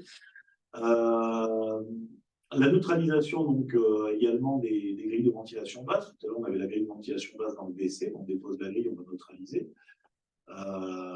Et puis, également, tout ce qui concerne les conduits de fumée. Donc, quand on crée ce type d'installation de ventilation collective, on ne peut pas avoir d'appareil de système type poêle ou insert où on viendrait prélever l'air comburant dans la pièce et rejeter dans le conduit de fumée. Donc ça veut dire que ces conduits de fumée également doivent être neutralisés. Ça, c'est un point important parce que ça nécessite aussi parfois ça doit même nécessiter de revoir le règlement de copropriété pour dire que voilà, ces conduits dont les copropriétaires avaient la jouissance ne sont plus utilisables. Voilà, donc il y a aussi ces aspects-là à prendre en compte, ça transforme un petit peu les choses. Et puis la mise en place donc, des entrées d'air au niveau des menuiseries, avec dans le cas présent des entrées d'air murales pour les appartements situés à proximité de la voie ferrée, et puis pour les autres logements, la création, l'adaptation de mortaises au niveau des menuiseries pour pouvoir y poser les entrées d'air. C'est aussi la dépose d'entrée d'air superflue, puisque parfois on se rend compte que, effectivement, on a 2 entrées d'air dans la chambre, avec l'installation, on a besoin d'une seule. On la dépose, et puis on vient mettre en place une flasque d'obturation. Donc il y a un certain nombre d'adaptations comme ça à la configuration des logements. Si je reprends un petit peu le principe qu'on avait retenu, ça va vouloir dire aussi, je reviens de quelques slides ici, prévoir, ici on est dans la salle de bain, prévoir le carottage, c'est-à-dire le percement propre de la cloison, pour pouvoir mettre la douche, et puis ensuite prévoir de tirer le réseau ici en acier galvanisé, qu'on va raccorder sur ce conduit. Donc là aussi, on va avoir un percement à faire. Donc il y a ce type de travaux-là qui sont parfois rendus nécessaires. Mais encore une fois, c'est du cas par cas, ça va dépendre des conduits dont on dispose. J'étais sur le slide suivant. Voilà. Et puis le détalonnage des portes, donc effectivement, pour permettre la transition d'air des pièces sèches aux pièces humides. Donc, toujours dans le cadre de l'étude de faisabilité, donc après avoir fait cet état des lieux, cette rendu sur place, avoir examiné les différentes solutions possibles, on en a proposé une ou plusieurs, donc on décrit sommairement la solution mise en place, l'idée étant de pouvoir expliquer aux copropriétaires, voilà, on parle de travaux, ok, on va créer de la ventilation, mais en quoi ça consiste? Voilà, on a un listing un petit peu des principales interventions qui devront avoir lieu.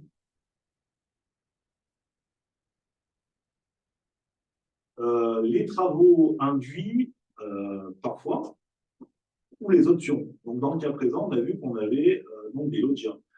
Ces loggias qui étaient, ou selon les copropriétés, sont parfois ouvertes et puis fermées au fil des années. Et qu'il va falloir aussi peut-être parfois ventiler, tout dépend des usages qu'on a dans ces loggias.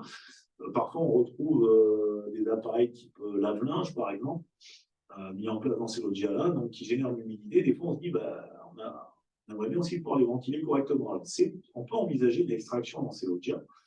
Dans ces cas-là, par contre, on n'a pas forcément de conduit sur lequel venir se raccorder. Donc, parfois, on vient créer un conduit spécialement pour les loggias.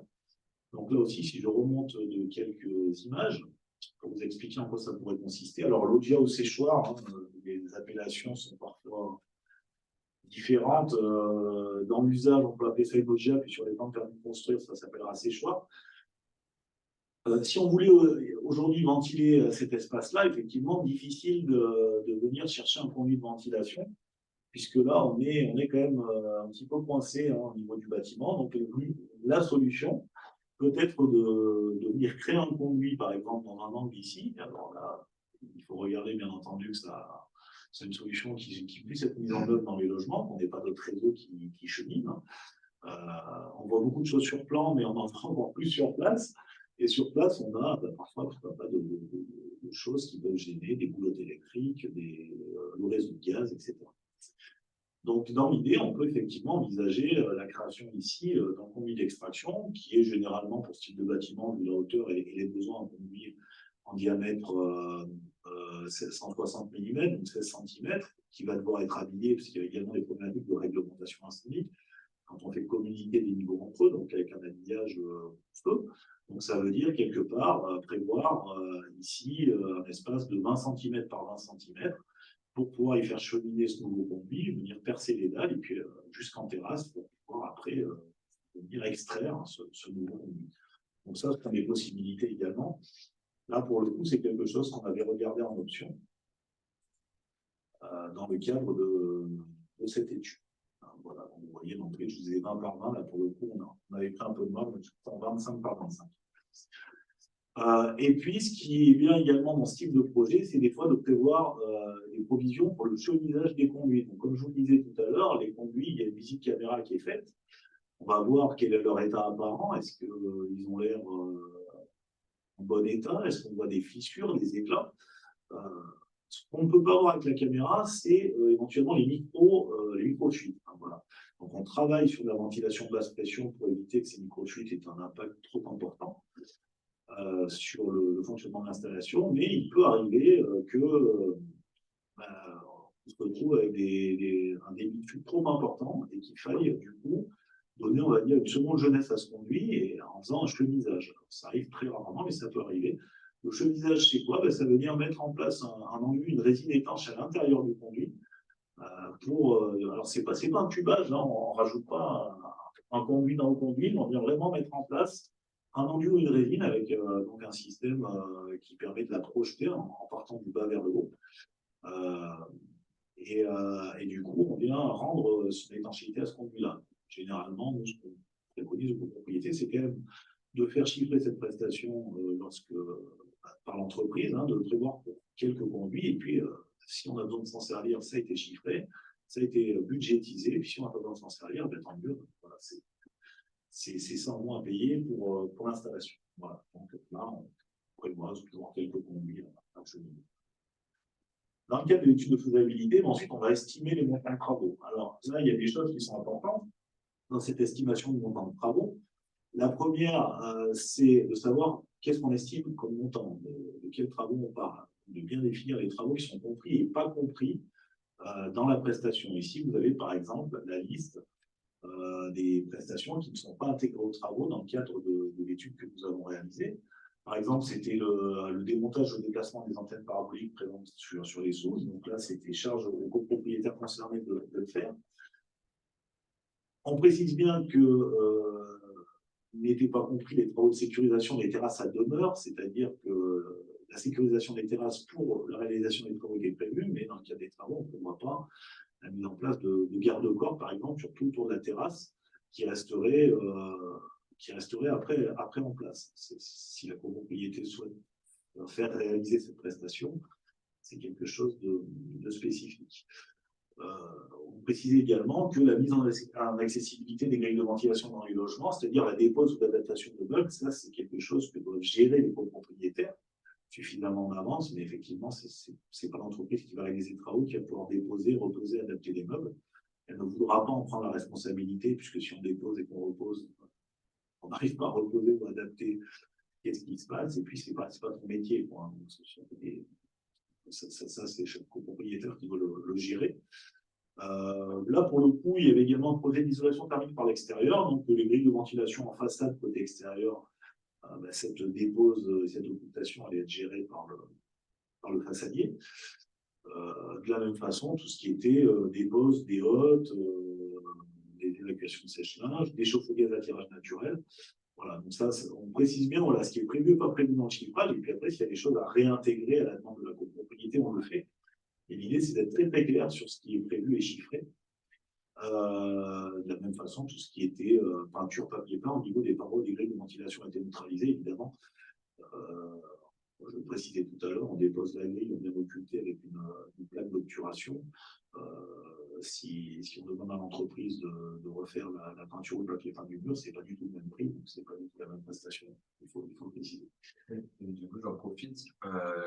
Dans ce cas de figure, il y avait un maître d'œuvre et on était sur un projet de rénovation globale. Oui. Et donc, ça signifie que charge à la propriété et au maître d'œuvre de dialoguer ensemble pour voir comment ils apportent des réponses en fait à tous ces travaux qui ne sont pas concernés par l'étude de faisabilité. C'est ça, c'est ça. Voilà. Alors après, hein, on peut effectivement, parfois, on peut avoir, je ne sais pas moi, une copropriété qui va dire, vous savez, nous, les paraboles, elles ne sont plus utilisées, on ne sait pas à qui elles appartiennent, personne ne va venir les démonter, donc il faudrait qu'on prenne en charge au titre des travaux collectifs, et puis on peut réintégrer certaines prestations. Le coup, c'est d'être très clair sur ce qu'on intègre ou pas. Et puis, il y a le point, mais qui concerne tous les travaux de rénovation de bâtiments aujourd'hui, c'est la problématique amiante. Évidemment, au stade d'étude de faisabilité, on a uniquement le diagnostic amiante des parties communes. qui donne quelques éléments, mais pas énormément. Quand on a ce type d'installation à créer, ben, il faut un diagnostic amiante avant travaux.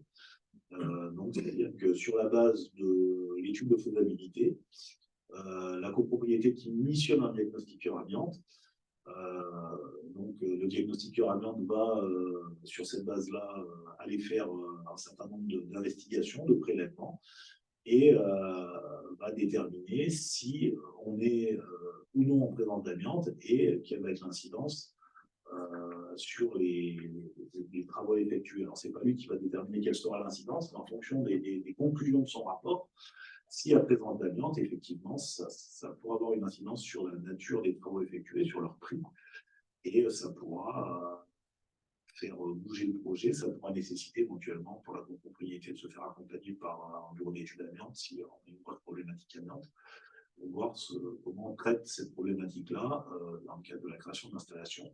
Et ça, aujourd'hui, c'est une problématique qui n'est pas propre à la ventilation, hein, qui est propre à tous travaux en rénovation de bâtiments. J'imagine que, j'en profite, il existe une solution au moment où la mission maîtrise avait voté. On parle souvent de repérage d'amiante avant travaux. Ouais. Idéalement, l'idéal est étant que les deux missions se mènent en parallèle, de façon à ce qu'au moment du descriptif des travaux, on puisse anticiper ces questions-là. Exactement, exactement. En fait, il faut que le diagnostiqueur amiante ait les moyens de faire son diagnostic, donc il sache là où il doit rechercher de l'amiante. Donc pour ça, il a besoin d'avoir déjà des éléments sur les travaux qui vont être réalisés. L'étude de faisabilité, par exemple, ou un avant-projet. Voilà, avec suffisamment de détails pour lui permettre de savoir là où il doit investiguer. Et puis, il faut que cette étude arrive suffisamment tôt, en tout cas avant l'établissement du dossier de consultation d'entreprise, pour que ça puisse être anticipé par l'équipe de maîtrise d'œuvre et qu'elle l'intègre dans son étude finale et que le coût soit intégré dans les offres des entreprises. Voilà.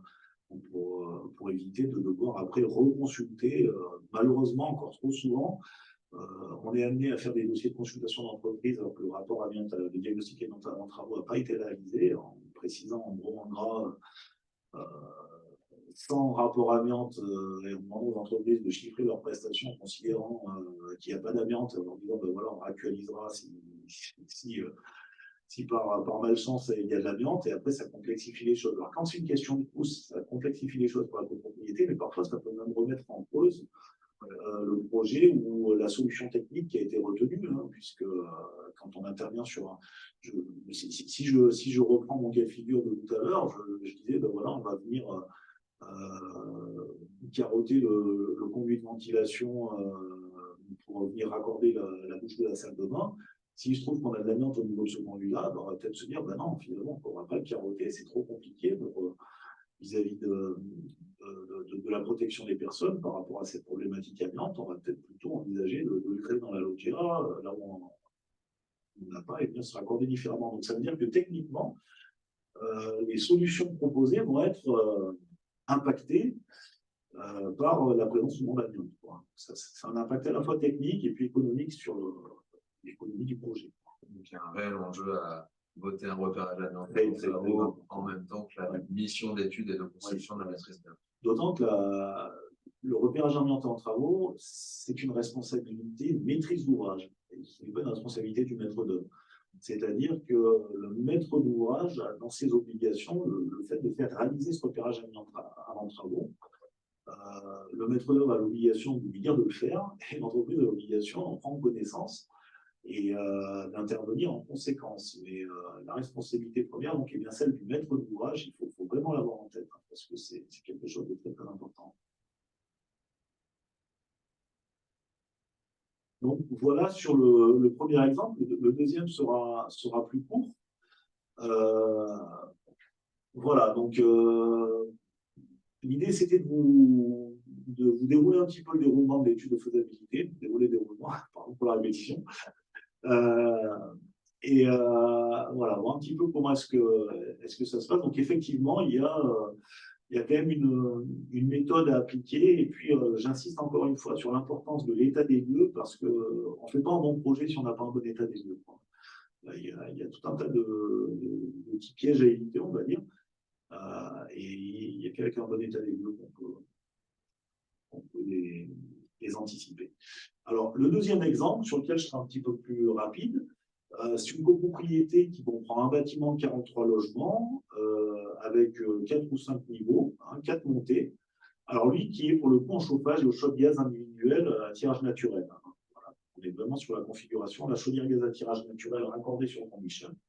On aurait pu traiter aujourd'hui un cas de figure en chauffage collectif, mais finalement, il n'y a pas de complexité particulière liée au mode de chauffage dans ces cas-là. Donc, c'est plutôt un cas simple, dans la mesure où on a les conduits nécessaires pour l'extraction, dans les cuisines WC et salles de bain, ou en conduit sur lequel on peut se raccorder si conduit manquant dans une de ces pièces.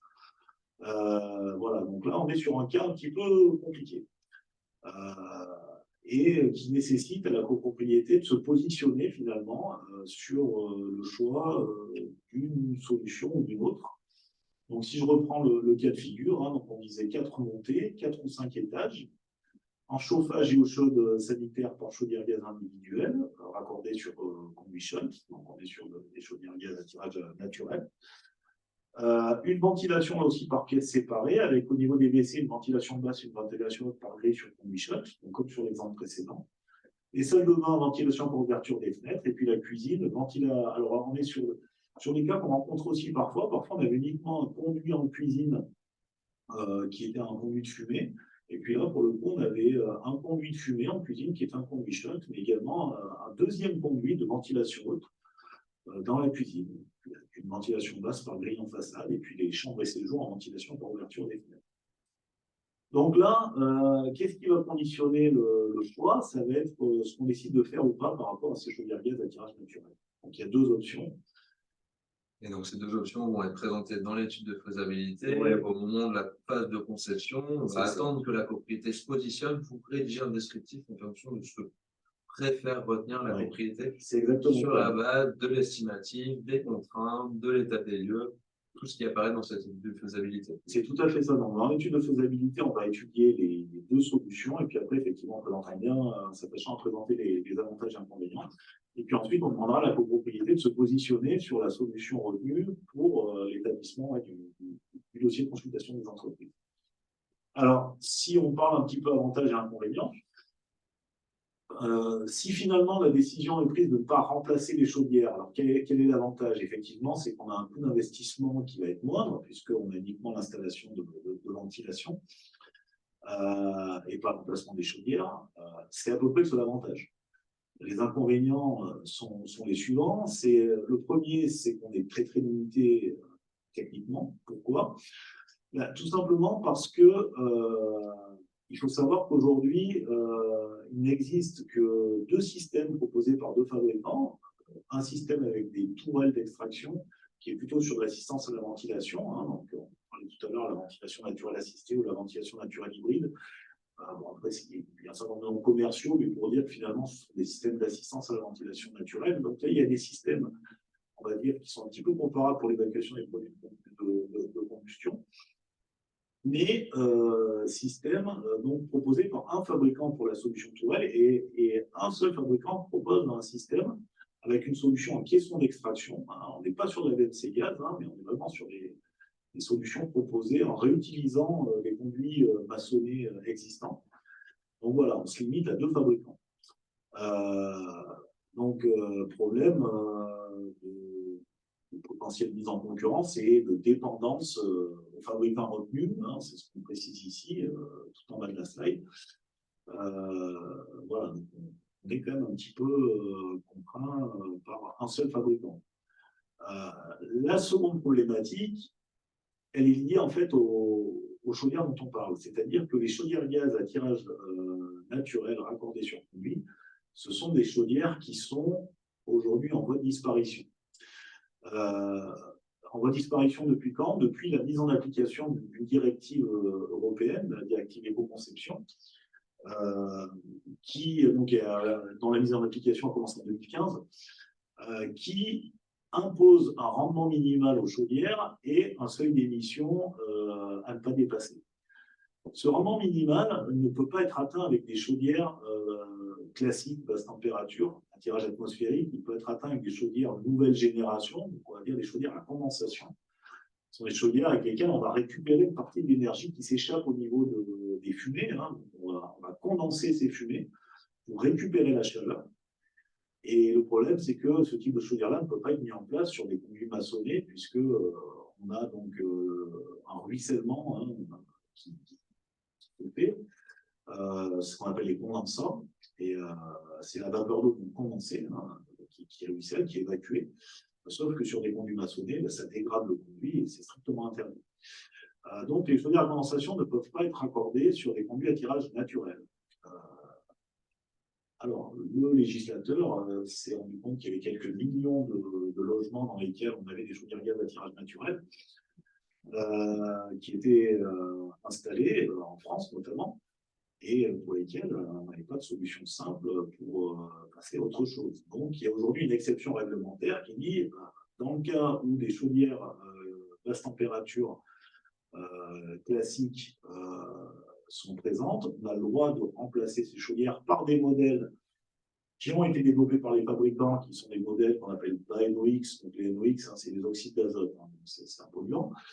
Donc, des modèles adaptés, mais on est sur un régime dérogatoire et on ne sait pas, peut-être que dans 3, 5, 10, 15 ans, on nous dira, non, cette fois-ci, les chaudières basse température, c'est terminé et il faut trouver un autre système. Donc, ça peut être aussi un petit peu problématique de se dire, on opte pour un système qui est adapté à ce type de chaudière, on fait appel à l'enveloppe des deux fabricants dont je vous parlais, en sachant qu'on fait peut-être ça pour pas grand-chose, parce que peut-être dans quelques années, ce sera un système adapté à ça, et puis il faudra quand même qu'on remplace notre chaudière, qu'on passe à autre chose, qu'on modifie le système installé. Voilà, donc c'est une sorte de pari en quelque sorte. C'est un peu un pari sur l'avenir. Voilà. La deuxième solution, c'est de dire, OK, on remplace les chaudières, on va passer sur des chaudières plus performantes, donc des chaudières à condensation. Effectivement, on ne peut pas raccorder ces chaudières sur le conduit maçonné actuel, donc il faut trouver autre chose. On va passer sur un système de chaudière à condensation étanche, soit avec de la ventouse en façade, soit avec des systèmes qui ont été développés on va dire, les conduits par exemple qu'on appelle 3 CEP, qui sont presque des systèmes de ventouse collective. On a un conduit d'amener d'air commun pour ces chaudières et puis de rejet de fumée commun. Et ce conduit-là, ce n'est pas le conduit maçonné, c'est-à-dire qu'on soit on va le créer de toutes pièces dans un local, soit on peut réutiliser un des conduits maçonnés pour tirer ce nouveau conduit, mais voilà, c'est pas le conduit tel qu'il est. Alors pour faire, si on parle là-dessus, ça veut dire quoi? Ça veut dire que tout le monde doit remplacer sa chaudière. Alors ça peut être entendable par quelqu'un qui a une chaudière qui a 10-15 ans. La personne qui l'a payée il y a 2 ans, il est possible qu'elle le fasse, parce qu'elle ne sera pas adaptée. Voilà, là c'est une des difficultés. Inconvénient, celui-là, le fait également de beaucoup d'investissements plus importants, mais avec beaucoup d'avantages, puisque finalement on a accès à plus de fabricants, plus de systèmes. On se sort de cette espèce de difficultés réglementaires liées aux chaudières basse température en voie de disparition, pour lesquelles on peut remplacer, mais à titre dérogatoire, on va dire. Et puis, on a un gain de rendement aussi, parce qu'une chaudière à condensation, pour une chaudière basse température, c'est plus 10, plus 15% de rendement, donc c'est autant d'énergie non consommée. Donc, des économies énergétiques, financières, et puis une diminution des émissions de gaz à effet de serre. Alors là, pour le coup, le choix de la copropriété a été de ne pas remplacer les chaudières, ce qui, du coup, nous a orienté sur un système qui est propre à un fabricant. Alors, qu'est-ce qu'il y a de particulier système, en fait? C'est qu'effectivement, je vais zoomer un petit peu, on est sur un système avec un caisson d'extraction qu'on voit ici. Ce caisson d'extraction va venir, ici vous avez le conduit shunt en groupe, donc on retrouve finalement le conduit collectif ici. On retrouve ici les rameaux individuels, donc là par exemple au niveau de la salle de bain, on a la bouche, le rameau, on vient un conduit collectif, etc. Donc tout ça, ce caisson d'extraction, via un réseau va venir collecter, extraire l'air dans ces pièces-là. Sur le schéma de principe qui est dessiné, on a un capotage du conduit en toiture terrasse pour venir chercher l'air. Ce qu'on privilégie souvent, c'est le fait de venir percer le conduit ici, d'avoir un plénum de raccordement. Hein, c'est moins visible depuis l'extérieur, hein, pour les immeubles alentours, par exemple. Il vaut mieux être au ras de la souche ou un peu plus bas qu'au-dessus. Mais c'est ce qui est son extraction aussi. Qu'est-ce qu'il va faire? Il va venir extraire les fumées ici, ces chaudières gaz à tirage naturel. Et il a une particularité, hein, on n'est pas dans la DMC gaz comme on le disait. La particularité de ce système-là, c'est qu'on a ici un volet avec un débouché, ici un aérateur statique. Ici, on a ce qu'on appelle un volet à sécurité positive qui fait qu'en cas de dépression insuffisante, ce volet s'ouvre et on rétablit ici le tirage naturel avec ces chaudières-là. Voilà. Donc, c'est l'un des deux systèmes qui existent, le deuxième ayant été un système qui ne fonctionne pas avec caisson d'extraction, mais avec uniquement une tourelle. Donc, comment ça se présente dans les logements? On retrouve ici, on a le séjour, par exemple, notre entrée d'air au niveau du séjour. On retrouve ici notre chaudière qui est raccordée sur ce conduit de fumée. Le second conduit, hop, on avait un second conduit de ventilation au niveau des cuisines, donc lui qu'on ne va plus utiliser, on va ventiler via le tirage de la chaudière. C'est-à-dire qu'ici, on va déposer la grille, on va venir fermer, occulter. On va venir ici déposer la grille de ventilation base du WC et occulter, déposer la grille de ventilation du WC et mettre en place une bouche d'extraction sur une platine de rénovation. Et pour la salle de bain, qui était ventilée par ouverture des fenêtres, on va réutiliser le conduit de fumée du séjour. Donc, dans ces cas-là, on va venir percer la cloison ici, tirer un conduit ici, percer ici le conduit et venir se raccorder, et puis mettre en place un habillage, effectivement, pour masquer ça. Donc là, en termes de diamètre, on est aussi sur du 16 cm de conduit, donc à peu près 20 cm. Hein, c'est un caisson de 20 par 20 en haut de la pièce, en haut du couloir, hein, à l'angle pour venir utiliser ce conduit. Voilà. Et si on regarde ce que ça nous donne en terrasse, en toiture terrasse, on va retrouver notre caisson d'extraction qui sera là. Ici, le réseau en bleu, ici, donc ça va être le réseau qui, pour le coup, ne va pas être un réseau en acier galvanisé, mais un réseau en aluminium, fait de la présence des produits de combustion. Ici, nos différentes souches, avec le plénum de raccordement ici, qui va venir chercher dans cette souche-là. Et puis ici, le système qui vient capoter le conduit de fumée avec le volet à sécurité positive et l'aérateur statique qui vont du coup se déclencher en cas de dépression insuffisante, donc pour rétablir le tirage naturel. Donc voilà, c'est le parti qui a été pris pour cette solution. Pour terminer, les points essentiels de l'étude de faisabilité, ça va être quoi? Je vais insister encore une fois dessus. Le tout premier, c'est de travailler encore une fois avec des plans du bâtiment. Il faut se procurer des plans du bâtiment. Il y a des possibilités d'obtention de ces plans auprès des archives municipales, office notarial, ou, dans le pire des cas, les faire établir par un géomètre ou un architecte. Ça sera toujours utile pour une copropriété d'avoir des plans. Aujourd'hui pour la ventilation, demain pour le chauffage, après-demain pour les évacuations d'eau usée. Enfin, il y aura toujours un besoin, ça sera toujours une bonne chose. La visite de l'ensemble des typologies de logements pour vérifier premièrement l'exactitude des plans. Hein. On en parlait un petit peu tout à l'heure, il peut y avoir des écarts. Et puis pour regarder de visu comment est-ce que c'est fait, qu'est-ce qui peut poser problème, quelles sont les opportunités, les possibilités. Donc ça, il n'y a que la visite à minima. Alors, on ne visite évidemment pas tous les logements parce que ça serait un coût très important pour la copropriété. Qu'une visite de l'ensemble des logements soit réalisée. Donc, il faut visiter à minima les différentes typologies pour se rendre compte de ce qu'on peut faire ou ne pas faire. Visiter les combles ou les toitures terrasses, évidemment, pour voir les possibilités de mise en œuvre. Alors, tout à l'heure, on a parlé beaucoup de conduits chaînes. Il faut savoir que c'est une installation qu'on va mettre en place sur des conduits individuels, unitaires. Et puis, c'est également des solutions qu'on peut mettre en place quand on n'est pas en toiture terrasse dans des combles. Mais là aussi, il y a des problématiques d'accessibilité en comble, la présence des éléments de charpente, de fermettes parfois. Donc il faut vraiment regarder les questions d'accessibilité et d'entretien de maintenance par la suite, puisqu'après, évidemment, c'est des installations qui nécessitent un contrat d'entretien-maintenance. Proposer évidemment une ou des solutions techniques adaptées à la configuration du bâti, ça semble évident, mais bien préciser également les travaux qui sont induits, prévus, chiffrés, à chiffrer, etc. Donc la copropriété, les propriétaires et l'ensemble des éléments et pas de mauvaise surprise par la suite dans le projet. Et puis, estimer le montant de travaux.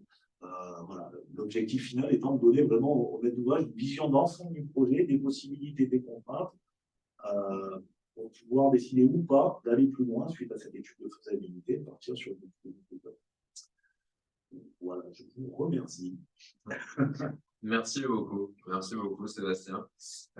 C'était très clair. A priori, on prend vraiment la mesure de l'enjeu d'avoir une étude de faisabilité en phase de conception. Ça permet de prendre connaissance des tenants aboutissants en fonction des différentes solutions techniques qui sont envisageables, d'avoir un estimatif, d'avoir un gain énergétique aussi, puisque vous êtes aussi bureau d'études thermiques. Donc, en face de tous ces estimatifs et de toutes ces solutions, il y a des pourcentages d'économie d'énergie vis-à-vis des enjeux dont on a vu en introduction. Donc, un grand merci pour cette contribution. Un plaisir. A priori, on n'a aucune question. Je suppose que l'explication était claire.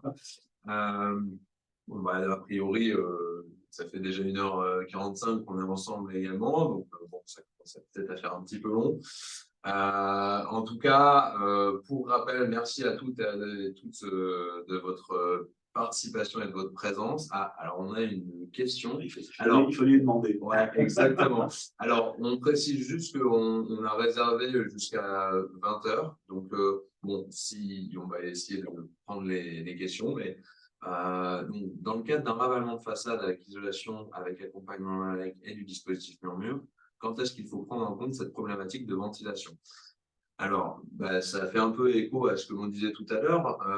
Ces problématiques de la ventilation, c'est important de les anticiper au moment où on définit le programme de travaux qu'on souhaite réaliser. Donc, en phase de conception avec le maître d'œuvre, c'est un dialogue qui va s'instaurer entre vous et le maître d'œuvre pour faire un retour sur ce qui est possible de faire au vu de l'état des lieux, ce que ça présente en termes de coûts. J'imagine aussi que ces travaux-là d'études de faisabilité, vous êtes amenés à les présenter à la propriété pour qu'ils en prennent connaissance. Pour répondre à votre question, toutes ces problématiques, elles se font dans la phase de conception. En amont, de rédiger un descriptif de travaux pour consulter les entreprises et avoir des vrais coûts de travaux. C'est ça, sachant après qu'on est souvent sollicité, alors on fait aussi beaucoup d'audits énergétiques, et c'est un des aspects qui est traité dans le cadre de l'audit énergétique, l'amélioration de la ventilation. Alors évidemment, on n'a pas le niveau de détail qu'on peut avoir sur l'étude de faisabilité et sur les phases ultérieures, mais effectivement, c'est quelque chose qu'on regarde déjà, que les bureaux d'études regardent déjà au niveau des audits énergétiques. Bien souvent, je dirais, en phase très amont, c'est une question qui est intégrée, qui est étudiée, et ensuite traitée ou pas, suivant les résultats de l'étude, mais prise en compte en amont. Alors, on a une autre question. Si on effectue une isolation par l'extérieur, est-ce que c'est indispensable de faire une ventilation? Alors, ce qu'il faut voir, et c'est du coup ce qui a bien été dit sur la première partie de la présentation, c'est que la ventilation, donc, effectivement, c'est une nécessité sanitaire, c'est une nécessité pour la conservation, la pérennisation du bâti. Mais du coup, cette ventilation, son intérêt finalement, c'est comme on disait, de pouvoir maîtriser le début de renouvellement d'air. Ne pas surventiler, ne pas sous-ventiler. Souvent, on nous dit, bon, vous savez, pour ventiler, je vous les fenêtres un quart d'heure par jour et ça suffit. Non, on sait que l'évacuation des polluants et d'humidité l'humidité, c'est quelque chose qui doit être permanent, mais adapté pour ne pas surconsommer. Dans un bâtiment qui n'a pas de performance sur le plan thermique, on va dire, la ventilation, elle se fait de façon désordonnée par les systèmes en place, les infiltrations, etc. Et donc, on ne maîtrise rien du tout, mais le logement est souvent bien ventilé, surventilé, même selon les périodes. Quand on va commencer à faire des travaux d'amélioration énergétique, comme l'isolation par l'extérieur ou le remplacement des menuiseries, toutes ces infiltrations-là, on va les supprimer. Et du coup, on peut se retrouver dans un certain nombre de cas, si on ne traite pas la ventilation, à avoir du coup une accumulation de la vapeur d'eau, notamment dans les logements, avoir des problèmes de pathologie au niveau du bâtiment. Donc, un bâtiment performant sur le plan énergétique, c'est un bâtiment qui est bien isolé, mais qui également est ventilé et correctement ventilé. Donc, les choses vont de pair. Isolé par l'extérieur et ventilé, ce n'est pas indispensable, mais c'est quand même fortement conseillé. Voilà, donc c'est vraiment quelque chose à prendre en compte, à la fois comme des travaux d'amélioration énergétique, mais aussi des travaux d'hygiène, de salubrité, de conservation du bâtiment. Et je rebondirais également, on a pris l'exemple, ce qui n'était pas un hasard, de la fenêtre avec l'histoire de la condensation. Vous pourrez peut-être abonder, mais il me semble qu'il existe un réel risque de condensation autour des fenêtres dans le cas où on n'a pas isolé les retours de menuiserie, donc l'encadrement de la fenêtre, et que l'on n'a pas non plus de système de ventilation, parce qu'il va y avoir un surplus d'humidité en contact d'une zone froide avec donc un risque de condensation plus important. C'est exactement ça. Vous aviez tout à l'heure un graphique qui expliquait du coup la relation température et humidité et condensation. Donc, comme on l'a vu tout à l'heure, l'air peut supporter sous forme de vapeur d'eau, contenir sous forme de vapeur d'eau une certaine quantité d'eau. Plus la température diminue, plus cette quantité d'eau est faible. Et c'est pour ça d'ailleurs que quand on a de l'humidité dans une pièce, quand on a de la condensation, souvent c'est au niveau. Les gens qui ont des menuiseries en aluminium connaissent bien ça. C'est souvent au niveau du châssis en aluminium ou du vitrage, parce que ce sont des zones froides, et du coup, on a une température de l'air à proximité de cette zone-là qui est plus froide, et donc on a de l'eau sous forme gazeuse qui passe sous forme liquide et qui vient condenser. Donc effectivement, pour pouvoir se prévenir de ces problèmes d'humidité, il faut éviter les zones froides, et quand on ne peut pas, pour une certaine raison, il y a parfois des difficultés du coup à isoler les encadrements de fenêtres quand on fait une isolation thermique par l'extérieur par rapport aux occultations, etc. Et je dirais que quand c'est un point qui n'est pas traité, on a la périphérie de la fenêtre qui est une zone froide, et si en plus de ça on n'a pas traité la ventilation, on a une accumulation d'humidité dans le logement. Donc les deux facteurs sont réunis pour avoir des phénomènes de condensation à ce niveau-là, et donc des pathologies après liées à l'humidité, moisissure, etc. Alors, on a deux questions encore. On va en prendre une dernière si jamais il y en a une qui tombe, mais on s'arrêtera à la troisième, vu l'heure. On a une question. Peut-on installer un système de ventilation permettant de refroidir un logement en été la nuit et qui soit une alternative ou complément automatique à l'ouverture des fenêtres à minuit et fermeture à 10 heures? Alors, il faut savoir que les systèmes de ventilation dont on parle, ce sont des systèmes de ventilation permanents. C'est-à-dire qu'on n'est pas sur un système qui serait sur l'horloge, qui consisterait à fonctionner qu'à une certaine période du jour et de la nuit. Donc là, on n'est pas sur ce type de système-là.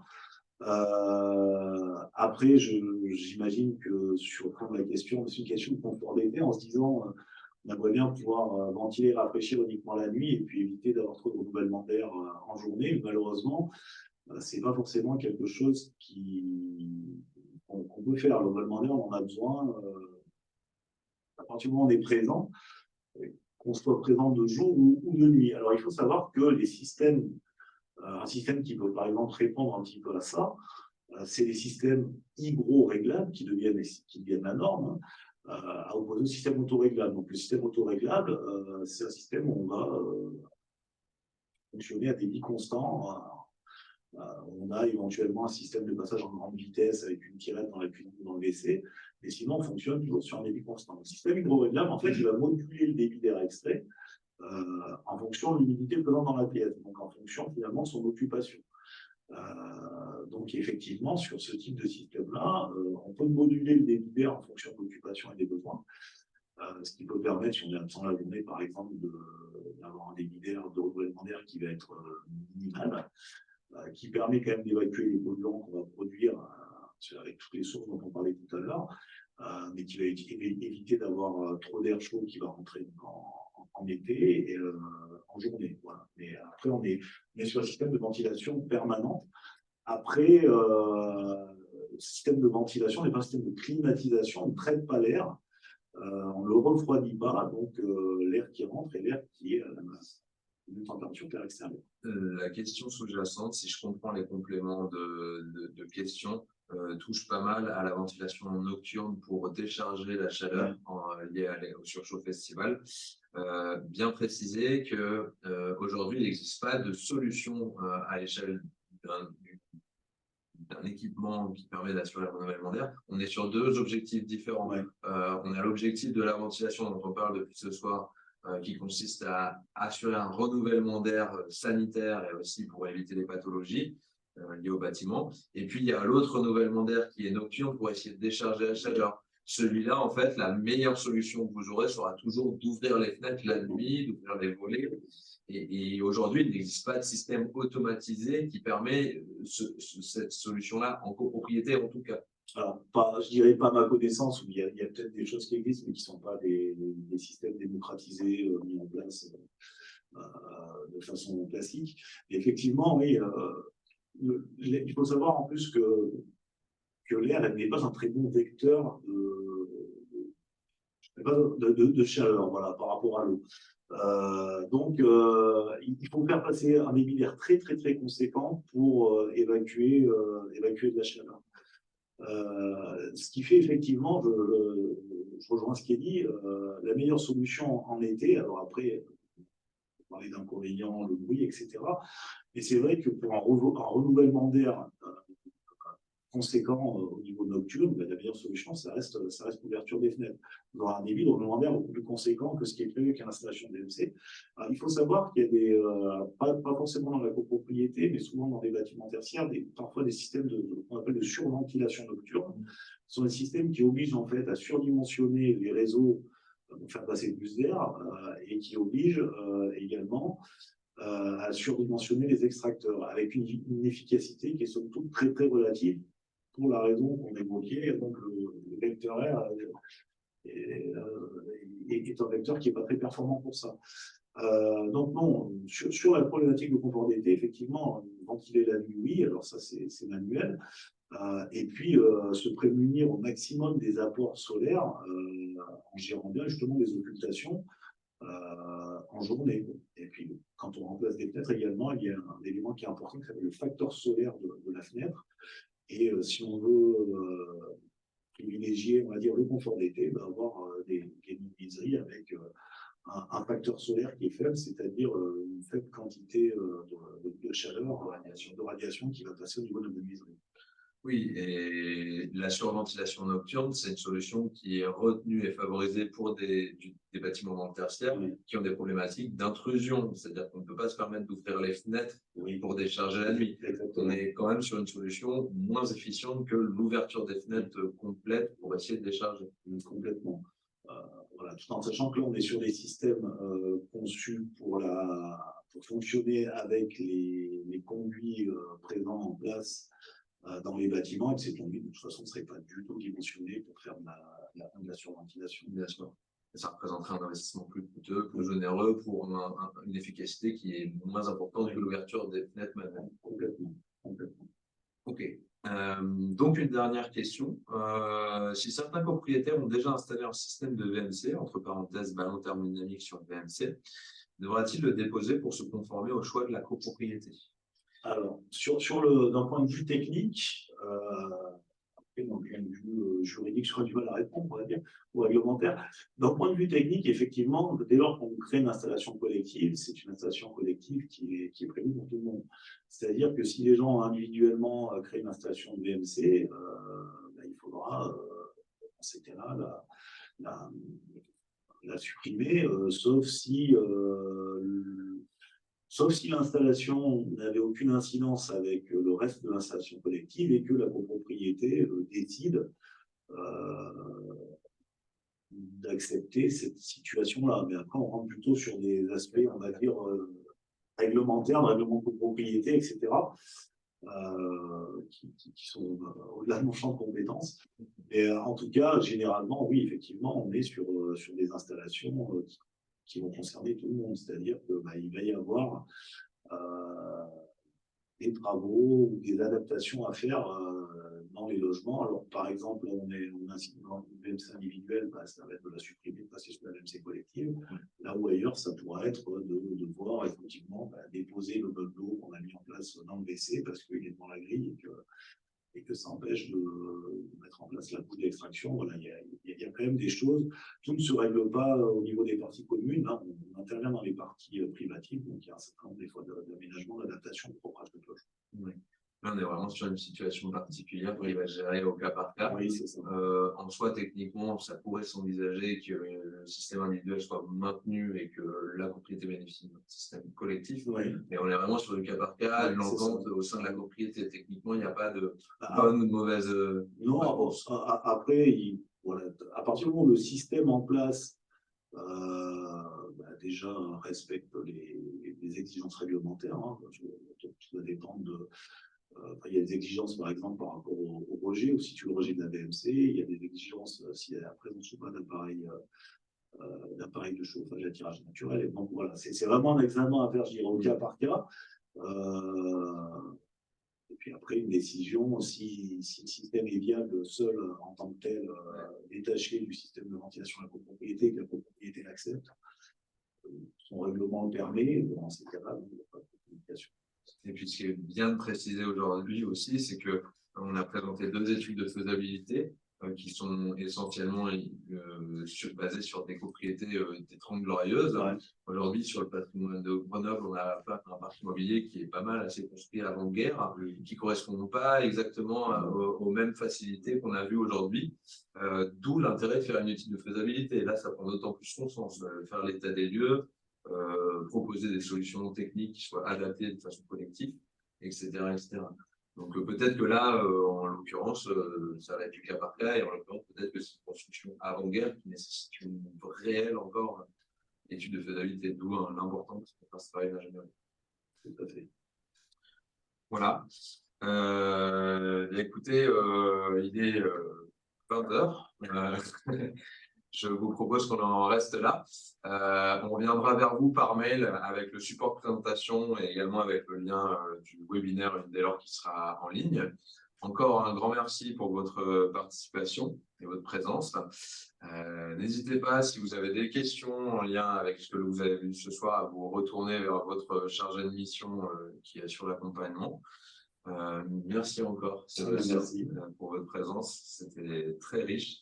On vous souhaite à toutes et tous une bonne soirée et au plaisir. À très bientôt. Au revoir. Au revoir.